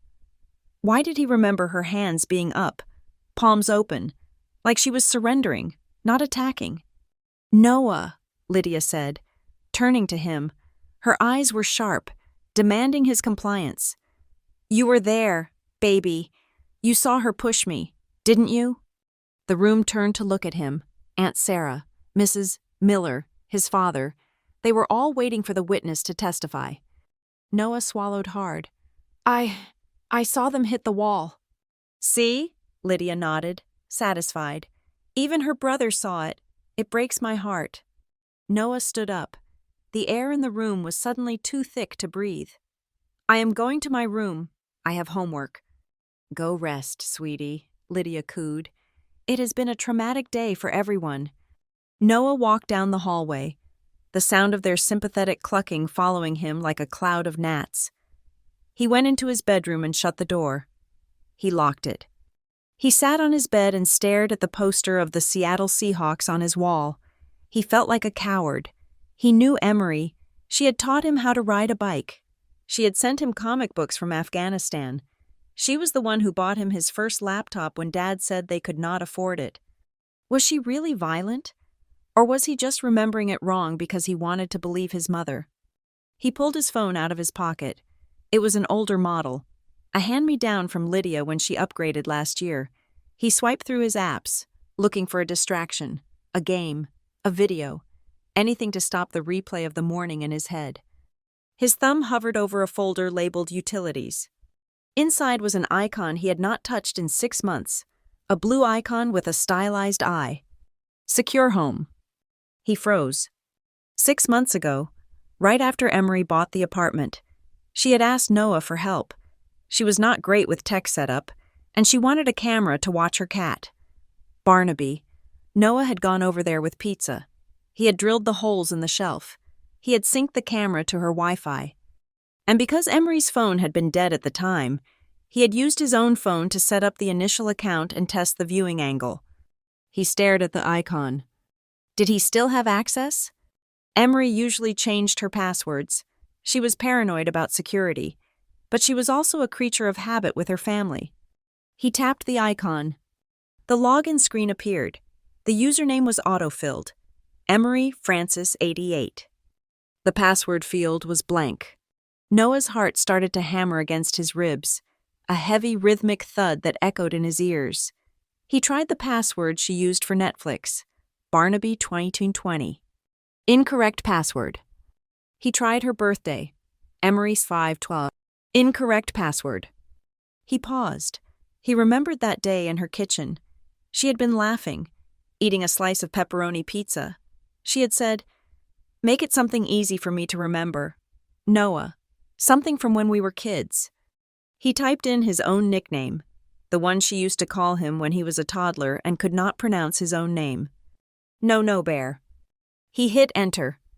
The screen spun a loading circle. 1 second, 2 seconds. It clicked over. Dashboard. Camera 1. Hallway. Status. Online. Noah stopped breathing. He stared at the live feed. He could see the dark outline of Emery's hallway. The closet door was open. He could see the slice of light from the street lamp outside coming through the living room window. It was live. He was inside her house. But he did not care about the live feed. He needed the history. His fingers were trembling so hard he almost dropped the phone. He tapped the tab marked Events. A list of thumbnails appeared. They were time-stamped. Today, 08:12 a.m., motion detected. Today, 08:02 a.m., motion detected. Today, 08:14 a.m., motion detected. 8:14, that was when they arrived. Noah sat up straight. He pulled his knees to his chest. He looked at the door of his bedroom to make sure it was locked. He put his earbuds in, jamming them deep into his ear canals to block out the sound of Lydia's voice from the living room. He tapped the video file for 08:14 a.m. The video buffered for a second, then resolved into crisp, high-definition black and white footage. He saw the front door open. He saw himself walk in, looking awkward and small. He saw Patrick, and then he saw Lydia. From this angle, high up in the closet, the view was perfect. It looked down on the entryway and the living room like the eye of God. Noah watched as the conversation started. He heard the audio, clear as a bell. "We are here to stop this nonsense before you ruin this family completely." Lydia's voice hissed through his earbuds. He watched the escalation. He saw Emery standing by the kitchen island. She was not moving toward them. She was leaning back, her body language defensive, tight, controlled. He saw Lydia pull out her phone. And then he saw it, the moment that changed everything. He saw Lydia raise the cane. He saw her look around, checking the angles. He saw her slam the cane onto the table. Crack. In the video, Emery did not move. She flinched, but she did not lunge. Then Lydia threw herself forward. Noah gasped aloud in the quiet room. On the screen, his mother looked like a linebacker. She launched herself at Emery. shoving her into the counter. He heard the words he had missed in the chaos of the morning. "Hit me! Hit me back! Do it! Break my jaw! Let's see who the judge believes." Noah felt bile rise in his throat. His mother had taunted her. She had begged for violence. He watched as Emery held her hands up. "I am not touching you, Lydia." He watched Lydia shove Emery into the wall. He saw the slap, the vicious, calculated strike to the side of Emery's head. And then, the finale. He saw Lydia step back. There was nobody touching her. There was 3 feet of air between her and Emery. Lydia looked at the door, seemingly timing it, then she threw herself onto the floor. She actually threw herself. It looked comical, like a bad soccer dive, except the consequences were real. She curled up. She started screaming. And then, right before the police burst in, Noah heard something that chilled him to the bone. Lydia was on the floor, arranging her skirt to look more pathetic. She looked up at Emery, who was frozen in shock. Lydia whispered, and the sensitive microphone on the camera picked it up over the sound of the banging door. "If I cry enough, the church will believe me. They will not believe you." The video ended. Noah sat in the dark, the silence of his room pressing in on him. He felt dizzy. The world he had lived in for 19 years, the world where Lydia was the saint, the protector, the glue holding them together, had just dissolved. She had lied. She had not just exaggerated. She had not just spun the truth. She had manufactured a crime. She had framed his sister. And she had used him as a prop to do it. He took the earbuds out. The living room was quieter now. The guests must have left. He crept to his door and opened it a crack. He could hear Lydia in the kitchen. She was on the phone again. Her voice was bright, energetic, completely devoid of the pain she had been faking for the audience earlier. "Oh, I know. Brenda," Lydia was saying. She sounded almost giddy. "The police were very sympathetic. Patrick is devastated. Of course, but honestly, it might be for the best. With a charge like this, she will lose her license. She will lose that job. And when she cannot pay the mortgage, well, the family will have to step in and take over the asset. It is the only way to save the apartment." She laughed, a short, sharp laugh. She dug her own grave. Really, I just handed her the shovel. Noah closed the door. He leaned his back against it, sliding down until he hit the floor. He thought about the apartment. He thought about how excited Emery had been to show him the view.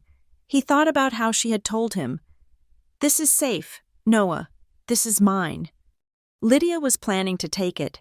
She was planning to ruin Emery's life, destroy her career, and then swoop in like a vulture to claim the carcass. And she expected Noah to help her. She expected him to stand in court and say, "Yes, I saw Emery push her." Tears pricked his eyes. Hot, angry tears. He had spent his whole life trying to please Lydia, trying to avoid being the target of her sharp tongue. He had let her drive a wedge between him and the only person who had ever truly looked out for him. He looked down at the phone in his hand. The video file was still open. There was a small icon in the corner. Download. He hesitated. His thumb hovered over the screen. If he did this, there was no going back. If he did this, he was betraying his mother. He was betraying the woman who paid his tuition, cooked his meals, and controlled his father. But then he looked at the freeze frame on the screen. He looked at Emery's face in the video, scared, cornered, and alone. "She is not the one betraying us," Noah whispered to himself. He pressed download. The progress bar moved across the screen. 20%, 50%, 100%. File saved to camera roll. He did not stop there. He opened his Google Drive. He created a new folder. He named it Projectiles, a reference to a video game he and Emery used to play. He uploaded the video. Then he sent a copy to his secret email address, the one Lydia did not know about. He deleted the app from his phone. He wiped the browser history. He stood up. He put the phone in his pocket. He walked out of his room and down the hall to the kitchen. Lydia was pouring herself a glass of wine. She looked up as he entered. She smiled. And for the first time, Noah saw the smile for what it was. It was not a smile of love. It was the smile of a shark that had just smelled blood in the water. "Hey, baby," she said. "How is the homework?" "It is done," Noah said. His voice sounded strange to his own ears, older, flatter. "Good," she said. "Did you see how upset your father is? You need to go give him a hug. Remind him that we are the strong ones. We are the ones who hold this family together." "Yeah," Noah said. "I will do that." He looked at her hands, the hands that had slapped his sister, the hands that were now holding a glass of Pinot Grigio as if celebrating a victory. "Mom?" he asked. "Yes, sweetie?" "Are you sure she pushed you?" Lydia's eyes narrowed instantly. The temperature in the room dropped 10 degrees. "What kind of question is that?" she asked softly. "You saw it. Noah, do not start imagining things. We have to stick to the truth. The truth is what saves us." "Right," Noah said. "The truth." He turned and walked away. He went to find his father, but he knew he would not find any help there. Patrick was a ghost in his own house. Noah touched the phone in his pocket. It felt heavy, like a stone or a grenade. He knew what he had to do. He could not just hold this. He had to use it. He went back to his room and sat at his computer. He opened a blank email. He typed in the address he had seen on the business card Emery had left on the table weeks ago, the one Lydia had thrown in the trash, but Noah had fished out. Elena. Price at legalaid.org. Subject: The Truth. Attachment: Video 0814. He typed one sentence in the body of the email. "My sister did not touch her. I have the proof." He hit send. And as the email whooshed away into the ether, Noah Francis realized he had just fired the first shot in a war he had been trying to avoid his entire life. He was terrified. He was shaking. But for the first time in 19 years, he did not feel like a child. He felt like a brother. The envelope from the Seattle Police Department was sitting in my mailbox like a coiled snake waiting to strike. It was thin, unassuming, and terrifying. Inside was a formal request for an interview regarding a complaint filed under case number 49220, domestic violence and terroristic threats. But the second envelope was the one that made my knees buckle. It was a courier packet from Northline Care Systems. I opened it right there in the lobby, my hands shaking so hard I nearly dropped the keys. "Dear Ms. Francis, regarding the active police investigation into allegations of assault, effective immediately, you are placed on unpaid administrative leave pending the outcome of the inquiry." I leaned against the wall of the mailroom, the cold plaster seeping through my jacket. Unpaid. Lydia knew exactly what she was doing. She knew that the mortgage on a Seattle apartment in this market required a steady income. She knew that I lived responsibly, but nobody has enough savings to fight a criminal defense case and pay a mortgage indefinitely with zero cash flow. She was not just trying to put me in jail. She was trying to starve me out. She was trying to break the financial spine I had spent a decade building so she could swoop in and rescue the asset. I drove to the police station the next morning. The rain was coming down in sheets, turning the city into a gray, blurred watercolor painting. Elena Price met me in the parking lot. She looked fierce in a trench coat, holding a black umbrella that looked like a weapon. "Do not say a word unless I tell you to," Elena said, her voice cutting through the sound of the rain. "They are going to try to get you to react. They have seen Lydia's video. In their minds, you are already the aggressor. Our job today is not to win the case. It is to not lose it." "I lost my job, Elena," I said, my voice sounding hollow. "Northline suspended me, without pay." Elena's jaw tightened. "We will add it to the damages. Keep moving." Inside, the precinct smelled of floor wax and stale anxiety. We were led into an interview room by a Detective Vance. He was a heavy-set man with tired eyes and a demeanor that suggested he had already decided how his paperwork was going to look by 5 o'clock. He placed a file on the table. "Ms. Francis," Vance began, leaning back in his chair. Your stepmother has filed a sworn statement alleging that on Tuesday morning, you physically assaulted her in your apartment. She claims you shoved her into a wall and threatened her life. She has provided video evidence that appears to corroborate her distress. My client denies all allegations, Elena said smoothly. The encounter was staged by the accuser. Vance let out a short, dry chuckle. Staged? Ma'am, I watched the clip. You were screaming. You looked pretty agitated. And Mrs. Francis, she is a small woman. You are a combat veteran. You have training. There it was. The uniform I had worn to save lives was being draped over me like a criminal's cloak. Being a veteran does not make someone violent, Detective, I said, struggling to keep my voice level. No, Vance said, his eyes locking onto mine. But it makes you capable. And we have a witness. Your father corroborates the story. He says you snapped. The pain of that hit me harder than any physical blow. Patrick, my father, he was not just silent anymore. He was actively lying to put his daughter in handcuffs just to keep peace with his wife. My client has reason to believe that the full context of the interaction was recorded. Elena interjected, leaning forward. We are in the process of retrieving surveillance footage from inside the apartment that will show a very different angle. Vance looked skeptical. He picked up a pen and tapped it on the table. Surveillance? You have cameras inside your living room? Security measures, Elena said. We will be submitting the raw footage to the district attorney. If you have it, why not show me now? Vance asked. Because we are ensuring the chain of custody is impeccable. Elena lied. She knew I had sent her the video, but she also knew that handing it over to a detective who had already made up his mind might lead to it being misplaced or minimized. She wanted to drop it like a bomb in a setting where they could not ignore it. Right, Vance said. Standing up, he clearly did not believe us. He thought it was a bluff. Well, Ms. Francis, you are being processed today. You will be released on your own recognizance, but there is a temporary protection order in place.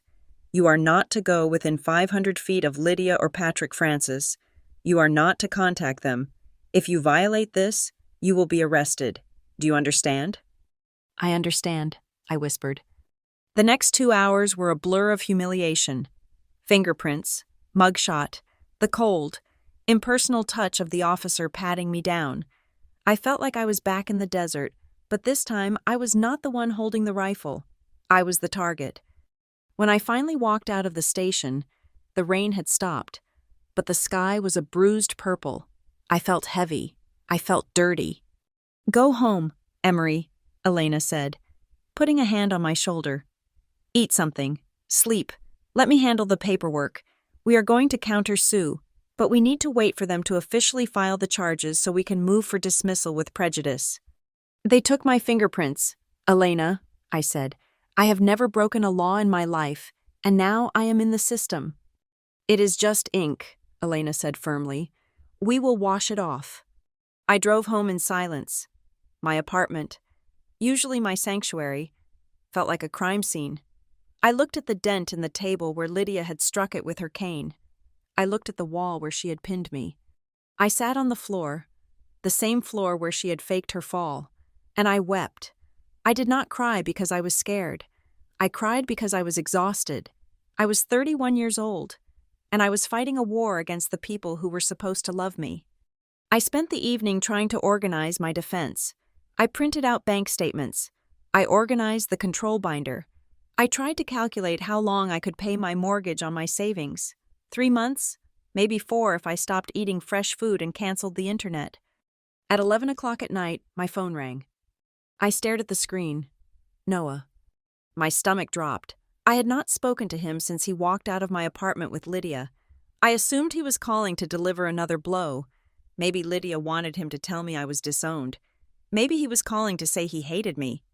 I almost let it go to voicemail, but something, maybe the instinct that used to tell me when a patient was crashing, made me pick up.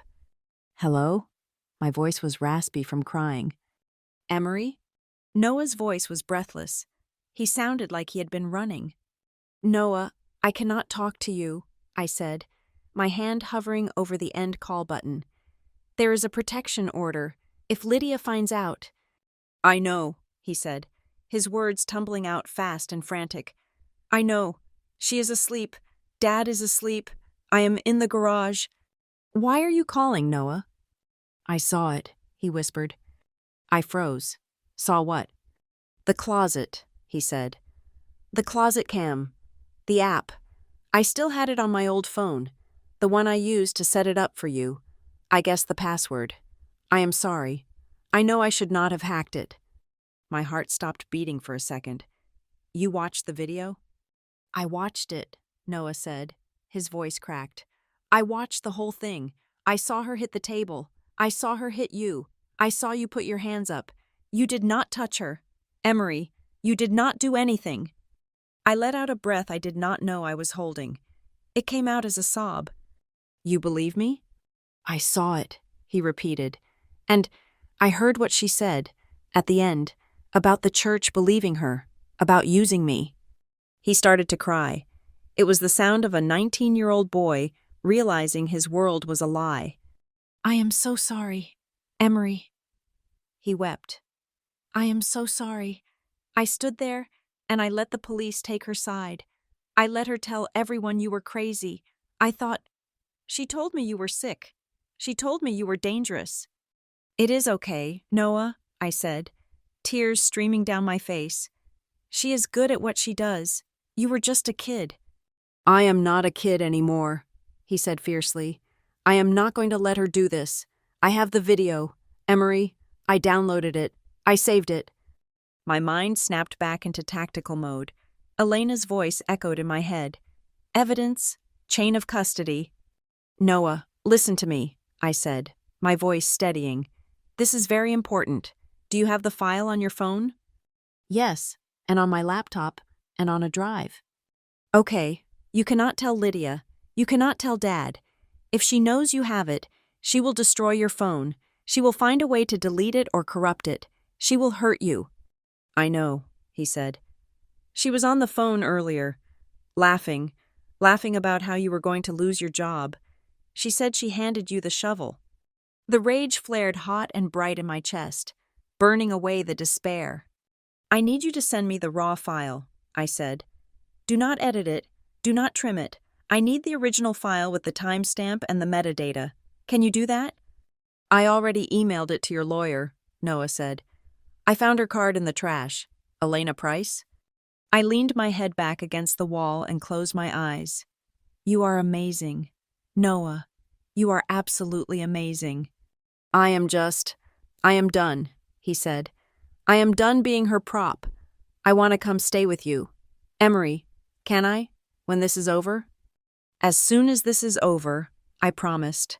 But right now, you have to play the part. You have to be safe. Stay in the house. Pretend you are on her side. We need her to feel safe. We need her to walk into that courtroom thinking she has won. Okay, he sniffed. I can do that.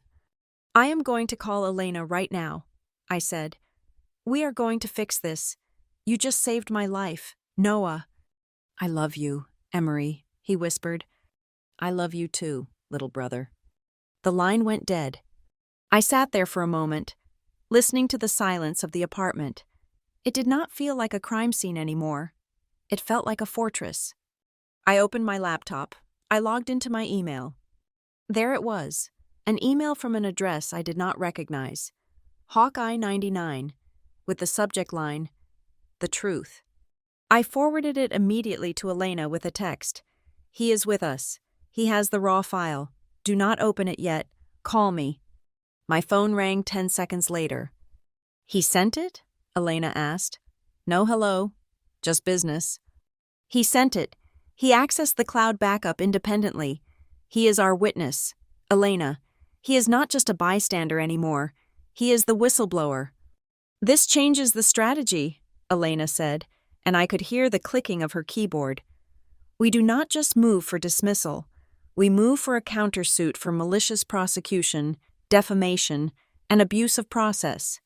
If Noah is willing to testify that he downloaded this independently, it destroys any claim Lydia makes that we doctored the footage. He is willing, I said. He is angry. Good, Elena said. Anger is useful. Now, I need you to do something difficult. What? I need you to let Lydia think she's winning for 48 more hours. The hearing for the permanent protection order is on Friday. She's going to walk in there with her cane and her fake limp, expecting to steamroll you. If we play this card too early, she might feign illness and delay the hearing. We need her in the chair. We need her under oath. I can wait, I said. I have waited 12 years. Get some sleep, Emery, Elena said gently. The cavalry just arrived. I hung up. I clicked on the attachment Noah had sent. The video player opened. I watched it again. I watched Lydia Francis, the pillar of the community, the saint of St. Jude's, smash a metal cane onto my dining table and throw herself at me like a linebacker. I watched her fake the tears. I heard the venom in her voice. But this time, I did not just see the violence. I saw the desperation. I saw a woman who knew she was losing control. A woman who had to resort to physical force because her psychological manipulation had finally stopped working. I looked at the blue light of the screen illuminating my dark living room. For years, Lydia had told the story of our family. She had been the narrator, the editor, and the publisher. She had written me as the villain and herself as the hero. But she forgot that every story has a twist. I closed the laptop with a soft click. My name is Emery Francis. I am a soldier. I am a homeowner. And on Friday, I am going to be a screenwriter. And I am going to rewrite the ending of this tragedy into a verdict. Preparation is not about passion. It is about logistics. In the Army, before we rolled out on a convoy, we did not give speeches about patriotism. We checked the tire pressure. We counted the ammunition. We verified the radio frequencies. You win battles by making sure your equipment works, not by screaming the loudest. Elena Price understood this. She approached my case not like a lawyer, but like a surgeon preparing to excise a tumor that had wrapped itself around a vital artery.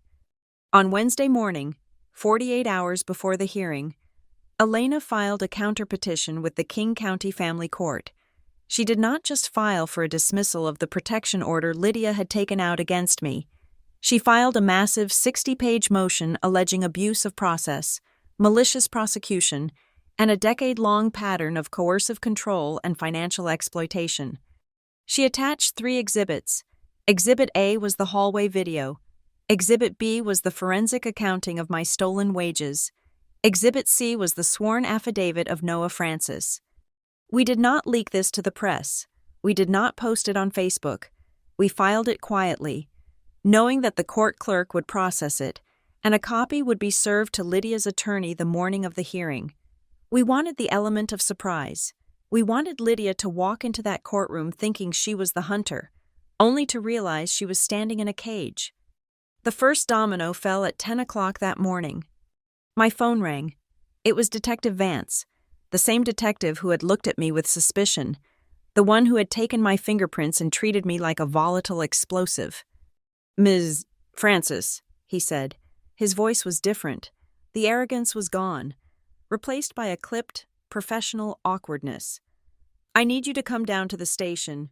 We need to update your statement. Is my lawyer required, detective? I asked, putting him on speaker so Elena could hear. That is up to you, Vance said. But we have reviewed the digital evidence submitted by your counsel, the file provided by your brother. And, Vance paused, the sound of papers shuffling in the background. The video contradicts the initial report filed by the complainant. Significantly, we are reclassifying the incident. You are no longer listed as the primary aggressor. We are opening an investigation into filing a false police report and potential assault charges against Lydia Francis. I felt my shoulders drop 2 inches. It was the first time in 3 days I had taken a full breath. Thank you, detective, I said. We will be in touch regarding the next steps, Vance said. And Ms. Francis? I apologize for the assumption. The initial scene was misleading. She is very good at setting a scene, detective, I said. I hung up. Elena looked at me across her mahogany desk and smiled. It was a shark smile. The police are out of the way, she said. Now, we focus on the judge.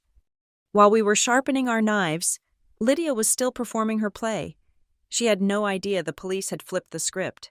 To her, the silence from my end looked like defeat. I logged into a burner account to check her Facebook page. She had posted a new photo an hour ago. It was a picture of an open Bible, highlighted in yellow, next to a cup of tea. The caption read, Proverbs 17, verse 25. A foolish son brings grief to his father and bitterness to the one who bore him. Praying for peace in our home today. It is hard to forgive when the heart is so heavy, but as a mother, I must try. Family first. Healing betrayal. The comments were a chorus of sympathy. You are too good for this world, Lydia. Stay strong against the darkness. She was enjoying it. She was basking in the digital adoration, feeding on the pity of strangers. She was so busy curating her image as the martyr that she did not notice the spy in her own living room. Noah was doing exactly what I had asked. He was playing the part of the obedient son. He ate her cooking. He nodded when she ranted about my selfishness. But at night, or when Lydia was in the shower, he was sending us the ammunition. That afternoon, an email arrived from Noah. It contained a single audio file. I clicked play. The sound of clinking glass filled the room.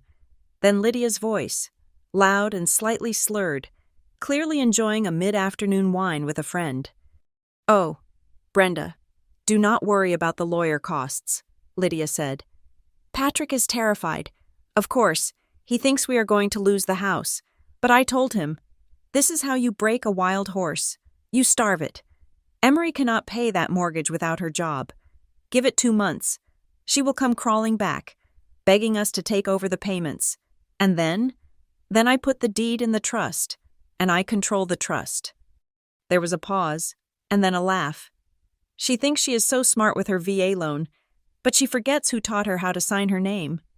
Elena's eyes widened. That goes to intent, she whispered. That is not just a property dispute. That is premeditated financial entrapment. She admits it, I said, staring at the speaker. She admits the goal is to steal the apartment. We transcribe this, Elena ordered her paralegal. We add it to the exhibit list. This destroys her claim that she just wants family unity. This proves malice. We spent the next 6 hours in what Elena called the war room. It was a conference room with a whiteboard that covered an entire wall.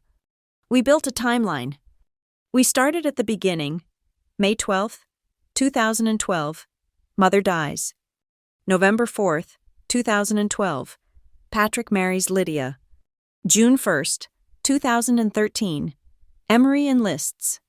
We drew lines connecting the dates to the bank records I had dug up from the control binder. July 2014, power of attorney signed. August 2014, $8,000 withdrawn from Emery's account. Lydia buys a new sedan. September 2015, $12,000 withdrawn. Lydia and Patrick go to Cabo. The red marker squeaked against the whiteboard as Elena drew the connections.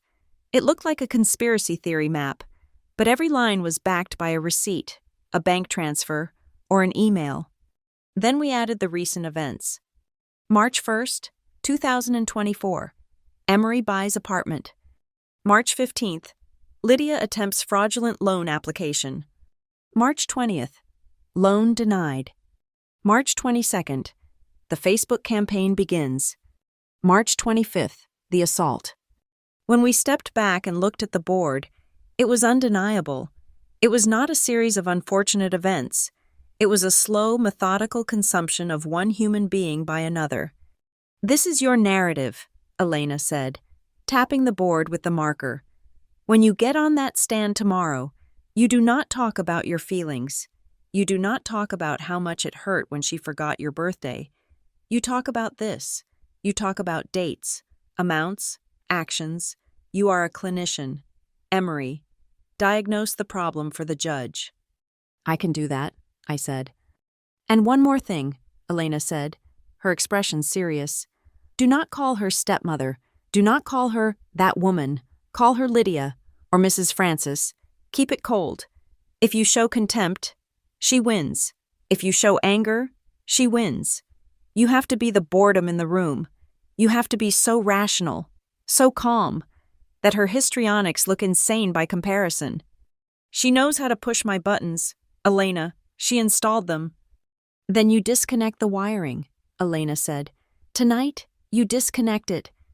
Just as we were wrapping up, the final piece of the puzzle arrived via courier. It was a sealed affidavit from the fraud department of Cascade Community Lending. Elena had subpoenaed it 3 days ago. The letter confirmed everything. It stated that a loan application had been submitted electronically using my name and social security number. It confirmed that the IP address used to submit the application matched the residential IP address of Patrick and Lydia Francis. And most damning of all, it included a copy of the forged signature next to my real signature from the deed. The forgery was laughable. It was a shaky, looped scrawl that looked nothing like my sharp, military standard signature. This is a felony, Elena said, holding the paper like it was a gold bar. Identity theft, wire fraud, attempted grand larceny. We can refer this to the FBI if the family court does not satisfy us. Let's start with the family court, I said. I want her out of my life, not necessarily in federal prison, although— Focus, Elena said, one battle at a time. Then she handed me a copy of a document I had not seen yet. The process server just dropped this off, she said. Proof of service. I looked at the paper. Subpoena to appear. Patrick Francis. My stomach twisted. He is coming? He has to, Elena said. We called him as a hostile witness. He was there. Emery. He saw the assault. He lied to the police. Now he has to sit in a chair, place his hand on a Bible, and decide if he wants to commit perjury in front of a judge to save his wife. He will lie, I said. He always covers for her. Maybe, Elena said, but lying to a police officer in your living room is easy. Lying to a judge when your daughter's lawyer is holding a video that proves you are lying? That is a different kind of pressure. Patrick is a weak man. Emery. Weak men usually fold when the heat gets too high. I left the office at 8 o'clock at night. The city was dark, lit only by the street lamps reflecting off the wet pavement. I drove home. I parked my car. I walked into my building. I did not take the elevator. I walked up the 4 flights of stairs, feeling the burn in my legs, grounding myself in the physical sensation. I unlocked my door, the door with the heavy-duty deadbolt I had installed. I locked it behind me. The apartment was quiet. It was empty, but it did not feel lonely. I walked down the hallway. I stopped at the closet. The door was closed. I opened it. The little black camera was there on the shelf, the silent sentinel. I reached up and touched it. It was cold plastic, but it felt like a friend. Good job, I whispered. I walked into the living room. I turned on the lamp. I looked at the spot on the floor where Lydia had writhed and screamed. I looked at the wall where she had pinned me. I could still feel the phantom sting of her hand on my cheek. I could still hear her voice calling me a parasite. But the fear was gone. I walked over to the dining table. I ran my hand over the dent in the wood. It was a scar. My apartment had a scar. I sat down and opened the thick file folder Elena had given me. The game plan. I read through the timeline again. I memorized the dates. I memorized the dollar amounts. I turned my trauma into data. I turned my pain into evidence. Tomorrow, I would not be the daughter seeking approval. I would not be the victim seeking pity. I would be Emery Francis, the owner of Unit 4B. I would be the plaintiff. I thought about Patrick. I wondered if he was sleeping tonight. I wondered if Lydia was still drinking wine, laughing about her victory, completely unaware that the ground beneath her had already been mined and the fuse was already lit. I closed the folder. Tomorrow isn't for revenge, I said to the empty room. Tomorrow is for correction. I went to my bedroom. I laid out my clothes for court. A dark navy suit, a white blouse, sensible shoes, no uniform, no medals, just the armor of a civilian woman who was done being stepped on. I turned off the light. I lay in the dark, listening to the rain against the window. For the first time in 12 years, I did not dread the sunrise. I welcomed it, because when the sun came up, the theater would open, and I was finally going to direct the play. The courtroom in King County was smaller than I expected. It did not look like the dramatic stages I had seen on television. It smelled of floor wax and stale coffee, and the fluorescent lights hummed with a low, irritating buzz that grated against my nerves. But the players were dressed for a premiere. Lydia sat at the plaintiff's table. She was wearing a soft pink cardigan over a floral dress, an outfit chosen carefully to suggest fragility. She held a crumpled tissue in her hand, dabbing at eyes that were rimmed with red. She looked like the picture of maternal grief. Behind her, in the gallery, sat my father. Patrick looked 10 years older than he had last week. His shoulders were slumped, his suit hung loosely on his frame, and he stared at the back of Lydia's head with a mixture of fear and devotion. And then there was Noah. He sat in the back row, as far away from our father as he could get. He was wearing a button-down shirt that was tucked in unevenly. He was staring at his knees, refusing to look at Lydia, refusing to look at me. Lydia's lawyer was a man named Mr. Henderson, who had a voice like gravel and a suit that cost more than my car. He stood up to deliver his opening statement, leaning heavily on the podium. "Your Honor," Henderson began, gesturing toward me with an open palm that felt like an accusation. "This is a tragic case. It is the story of a family trying to help a daughter who came back from war a different person. Ms. Frances returned from service with deep psychological scars. When her family attempted to intervene, to ensure her safety and stability, she responded not with gratitude, but with violence. She assaulted her stepmother. She has hoarded family assets. She has threatened the very people who raised her." I sat perfectly still. Elena had told me to be a statue. I stared straight ahead, my hands folded in my lap, my face a mask of calm indifference. Lydia took the stand first. She limped to the witness chair, favoring her left leg, the wrong leg. I noted, considering she claimed I had shoved her into a wall on her right side. She took the oath with a trembling voice. "Mrs. Frances," Henderson asked gently, "tell the court what happened on the morning of March 25th. Lydia took a shaky breath. "We went to check on her. We were so worried. She'd been acting erratic, paranoid. When I asked her about the apartment, just asked if she was managing the payments okay, she snapped. She started screaming that it was her house. She picked up a heavy object. I think it was a vase. And she came at me." "Did she touch you?"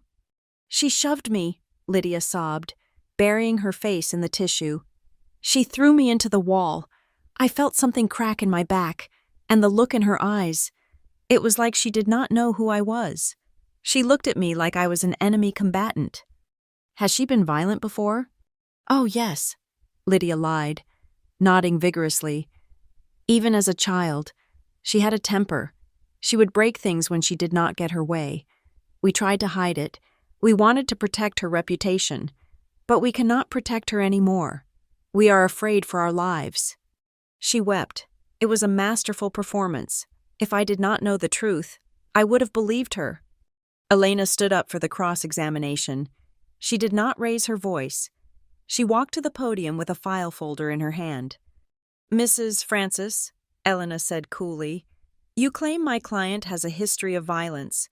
Is there a single police report filed regarding Emery Frances prior to last week? A school suspension? A military disciplinary record?" "Well, no," Lydia sniffed. "Like I said, we handled it internally. We are a private family." "I see," Elena said. "And you claim the dispute was about her well-being. Yet, on March 15th, did you not attempt to co-sign a loan for $60,000 using my client's name and social security number without her presence?" Lydia froze. The tissue stopped moving. I was acting as her power of attorney," Lydia stammered. "I was managing her finances. It was for the family business." "A power of attorney that was signed 7 years ago for a deployment," Elena corrected. "And did the bank not reject that loan due to a suspected forged signature?" "Objection!" Henderson shouted. "Shy!" "It goes to motive, Your Honor," Elena said calmly. "The defense asserts that the confrontation was not about mental health, but about financial extortion. Overruled, the judge said. He was a stern man with wire-rimmed glasses. He was watching Lydia closely. Elena sat down. It was my turn. I walked to the stand. I felt Lydia's eyes boring into the side of my head, hot and hateful. Elena walked me through the facts. I kept my answers short. I purchased the apartment at 402 Pine Street, using a VA loan on March 1st, I stated. The down payment came from my personal savings. Earned during 8 years of service as a combat medic, no family funds were used. Did you invite your stepmother over on the morning in question? No, she sent an email demanding a meeting. I agreed in hopes of de-escalating her harassment regarding the loan denial. Did you touch her? I did not. The judge looked at me. Ms. Francis, your stepmother has a video showing you screaming. You seem very calm today. I am calm, Your Honor, I said. I was trained to remain calm under fire. I was screaming because she was refusing to leave my home after threatening my employment. Henderson scoffed audibly. Your Honor, Elena said, her voice cutting through the room. The defense would like to introduce Exhibit D, digital forensic evidence obtained from a security camera located inside the residence of Ms. Francis. Lydia's head snapped up. Mr. Henderson frowned. We have not seen this. It was filed and served yesterday morning, Elena said. Perhaps you should check your inbox, Counselor. The judge nodded. Play it. The lights in the courtroom dimmed slightly. A large monitor on the wall flickered to life. The video began. The angle was high and wide. Looking down from the closet shelf, it showed the entire living room. It showed Lydia, Patrick, and Noah entering. The audio was crisp. You are a parasite. Emery, Lydia's voice boomed through the quiet courtroom. You suck us dry and then you call the police. Lydia gasped in the courtroom. She gripped the arms of her chair. The video played on. The judge leaned forward. We watched Lydia pull out her phone. We watched her frame the shot. And then, we watched the moment that sucked the air out of the room. We watched Lydia Francis raise her cane and smash it onto my dining table with a vicious crack. We watched her throw herself at me. We watched her slap me. Once, twice. We watched me stand there, hands up, palms open, backing away. And then, the finale, the fake fall, the performance. Lydia threw herself onto the floor and curled up. And then, her voice, whispered but amplified by the courtroom speakers, clear as a bell. If I cry enough, the church will believe me. They will not believe you. The video ended. The screen went black. For 10 seconds, nobody moved. The silence was heavy, suffocating. It was the sound of a narrative shattering into a million pieces. The judge slowly turned his head to look at Lydia. His expression was no longer neutral. It was disgusted. Mr. Henderson, the judge said, his voice ice-cold. Do you have an explanation for why your client's testimony directly contradicts the video evidence we just viewed? Henderson looked pale. He looked at Lydia, then back at the judge. I was not aware of the extent of the interaction, Your Honor. Obviously, the judge deadpanned. We call Noah Francis to the stand, Elena announced. Noah stood up. He walked down the aisle. He walked past Lydia, who reached out a hand to grab his sleeve. He pulled his arm away as if she burned him. He sat in the chair. He looked young, terrified, but resolved. Noah, Elena asked, where did this video come from? I downloaded it, Noah said. His voice shook, but he spoke clearly. I set up the camera for Emery 6 months ago. I still had the password. Why did you download it? Because... Noah paused. He looked at me. Because I was there. I saw what happened. But Mom, Lydia, she told everyone Emery attacked her. She showed a cut version of her video to the family. She told me to lie. She told you to lie? Yes, Noah said. Tears welled in his eyes. She said if we did not stick to the story, we would lose the house. She said Emery was dangerous, but I watched the video. Emery never touched her. Emery was just trying to get them to leave. He took a deep breath and looked directly at the judge. "I stood there and did nothing while she lied to the police," Noah said. "I am sorry for that, but I am standing on the side of the truth now, even if it means my mother hates me." Lydia made a sound in her throat, a low growl of pure rage. "We call Patrick Francis," Elena said. My father stood up. He looked like a man walking to his execution. He sat in the chair. He did not look at anyone. "Mr. Francis," Elena asked, "you told the police my client was unstable. You told them she snapped. Having seen the video, do you wish to amend your statement?" Patrick rubbed his face with his hands. Lydia told me." "I am not asking what Lydia told you," Elena interrupted sharply. "I am asking what you saw. You were standing 3 feet away. Did your daughter attack your wife?" Patrick looked at Lydia. She was glaring at him, her eyes wide and threatening. Then he looked at me. He looked at the daughter he had failed for 12 years. "No," Patrick whispered. "Speak up, sir," the judge ordered. "No," Patrick sobbed. "No, she did not. Emery did not touch her. Lydia faked it. She faked it all." "And the loan application?" Elena pressed. "Did you know about that?" "Lydia put papers in front of me," Patrick confessed, his voice breaking. "She said it was for insurance. She said it was for the business. I just signed them. I always just sign them. I did not know she was trying to take Emery's house. I swear." "No further questions," Elena said. The judge did not need to deliberate. He did not need a recess. He stacked his papers and looked down from the bench. "In 20 years on the bench," the judge began, staring directly at Lydia, "I have rarely seen a more calculated, malicious manipulation of the justice system." Lydia shrank in her chair. The martyr mask was gone, replaced by the terrified look of a predator caught in a trap. "I am dismissing the petition for a protection order against Emery Francis with prejudice," the judge ruled. "Furthermore, based on the video evidence and the testimony heard today, I am granting the counter-petition. I am issuing a permanent restraining order against Lydia Francis.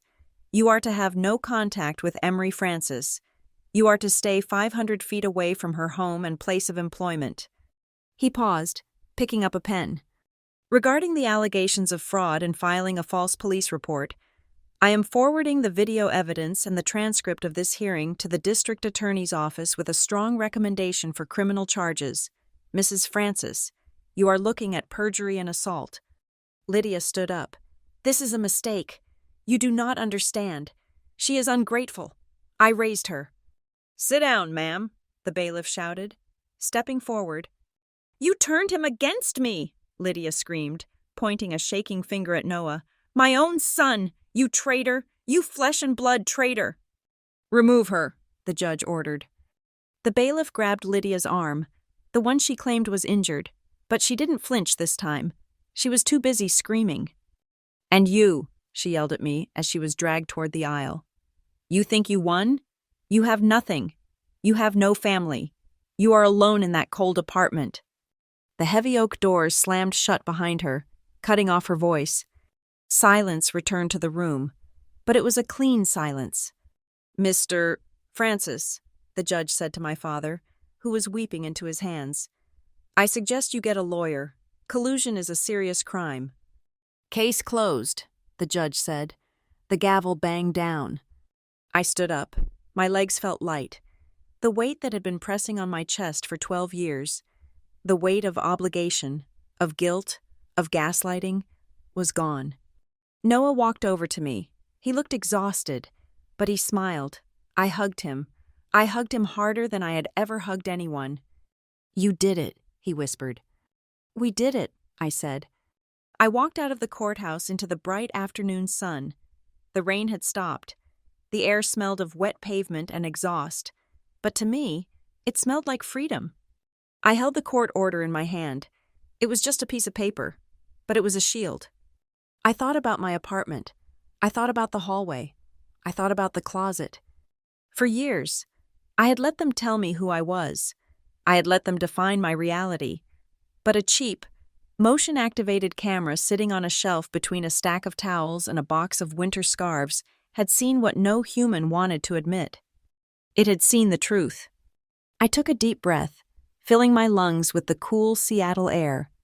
A closet camera had recorded the moment my stepmother beat me, but more importantly, it had recorded the moment the family finally had to look in the mirror. For the first time in my life, I did not need to scream to be believed. I just had to press play. Thank you so much for listening to this story on Lila Revenge Stories. Please comment down below where you are listening from. I would love to hear your thoughts on Emery's victory. And do not forget to like the video and smash that hype button so more people can hear this story.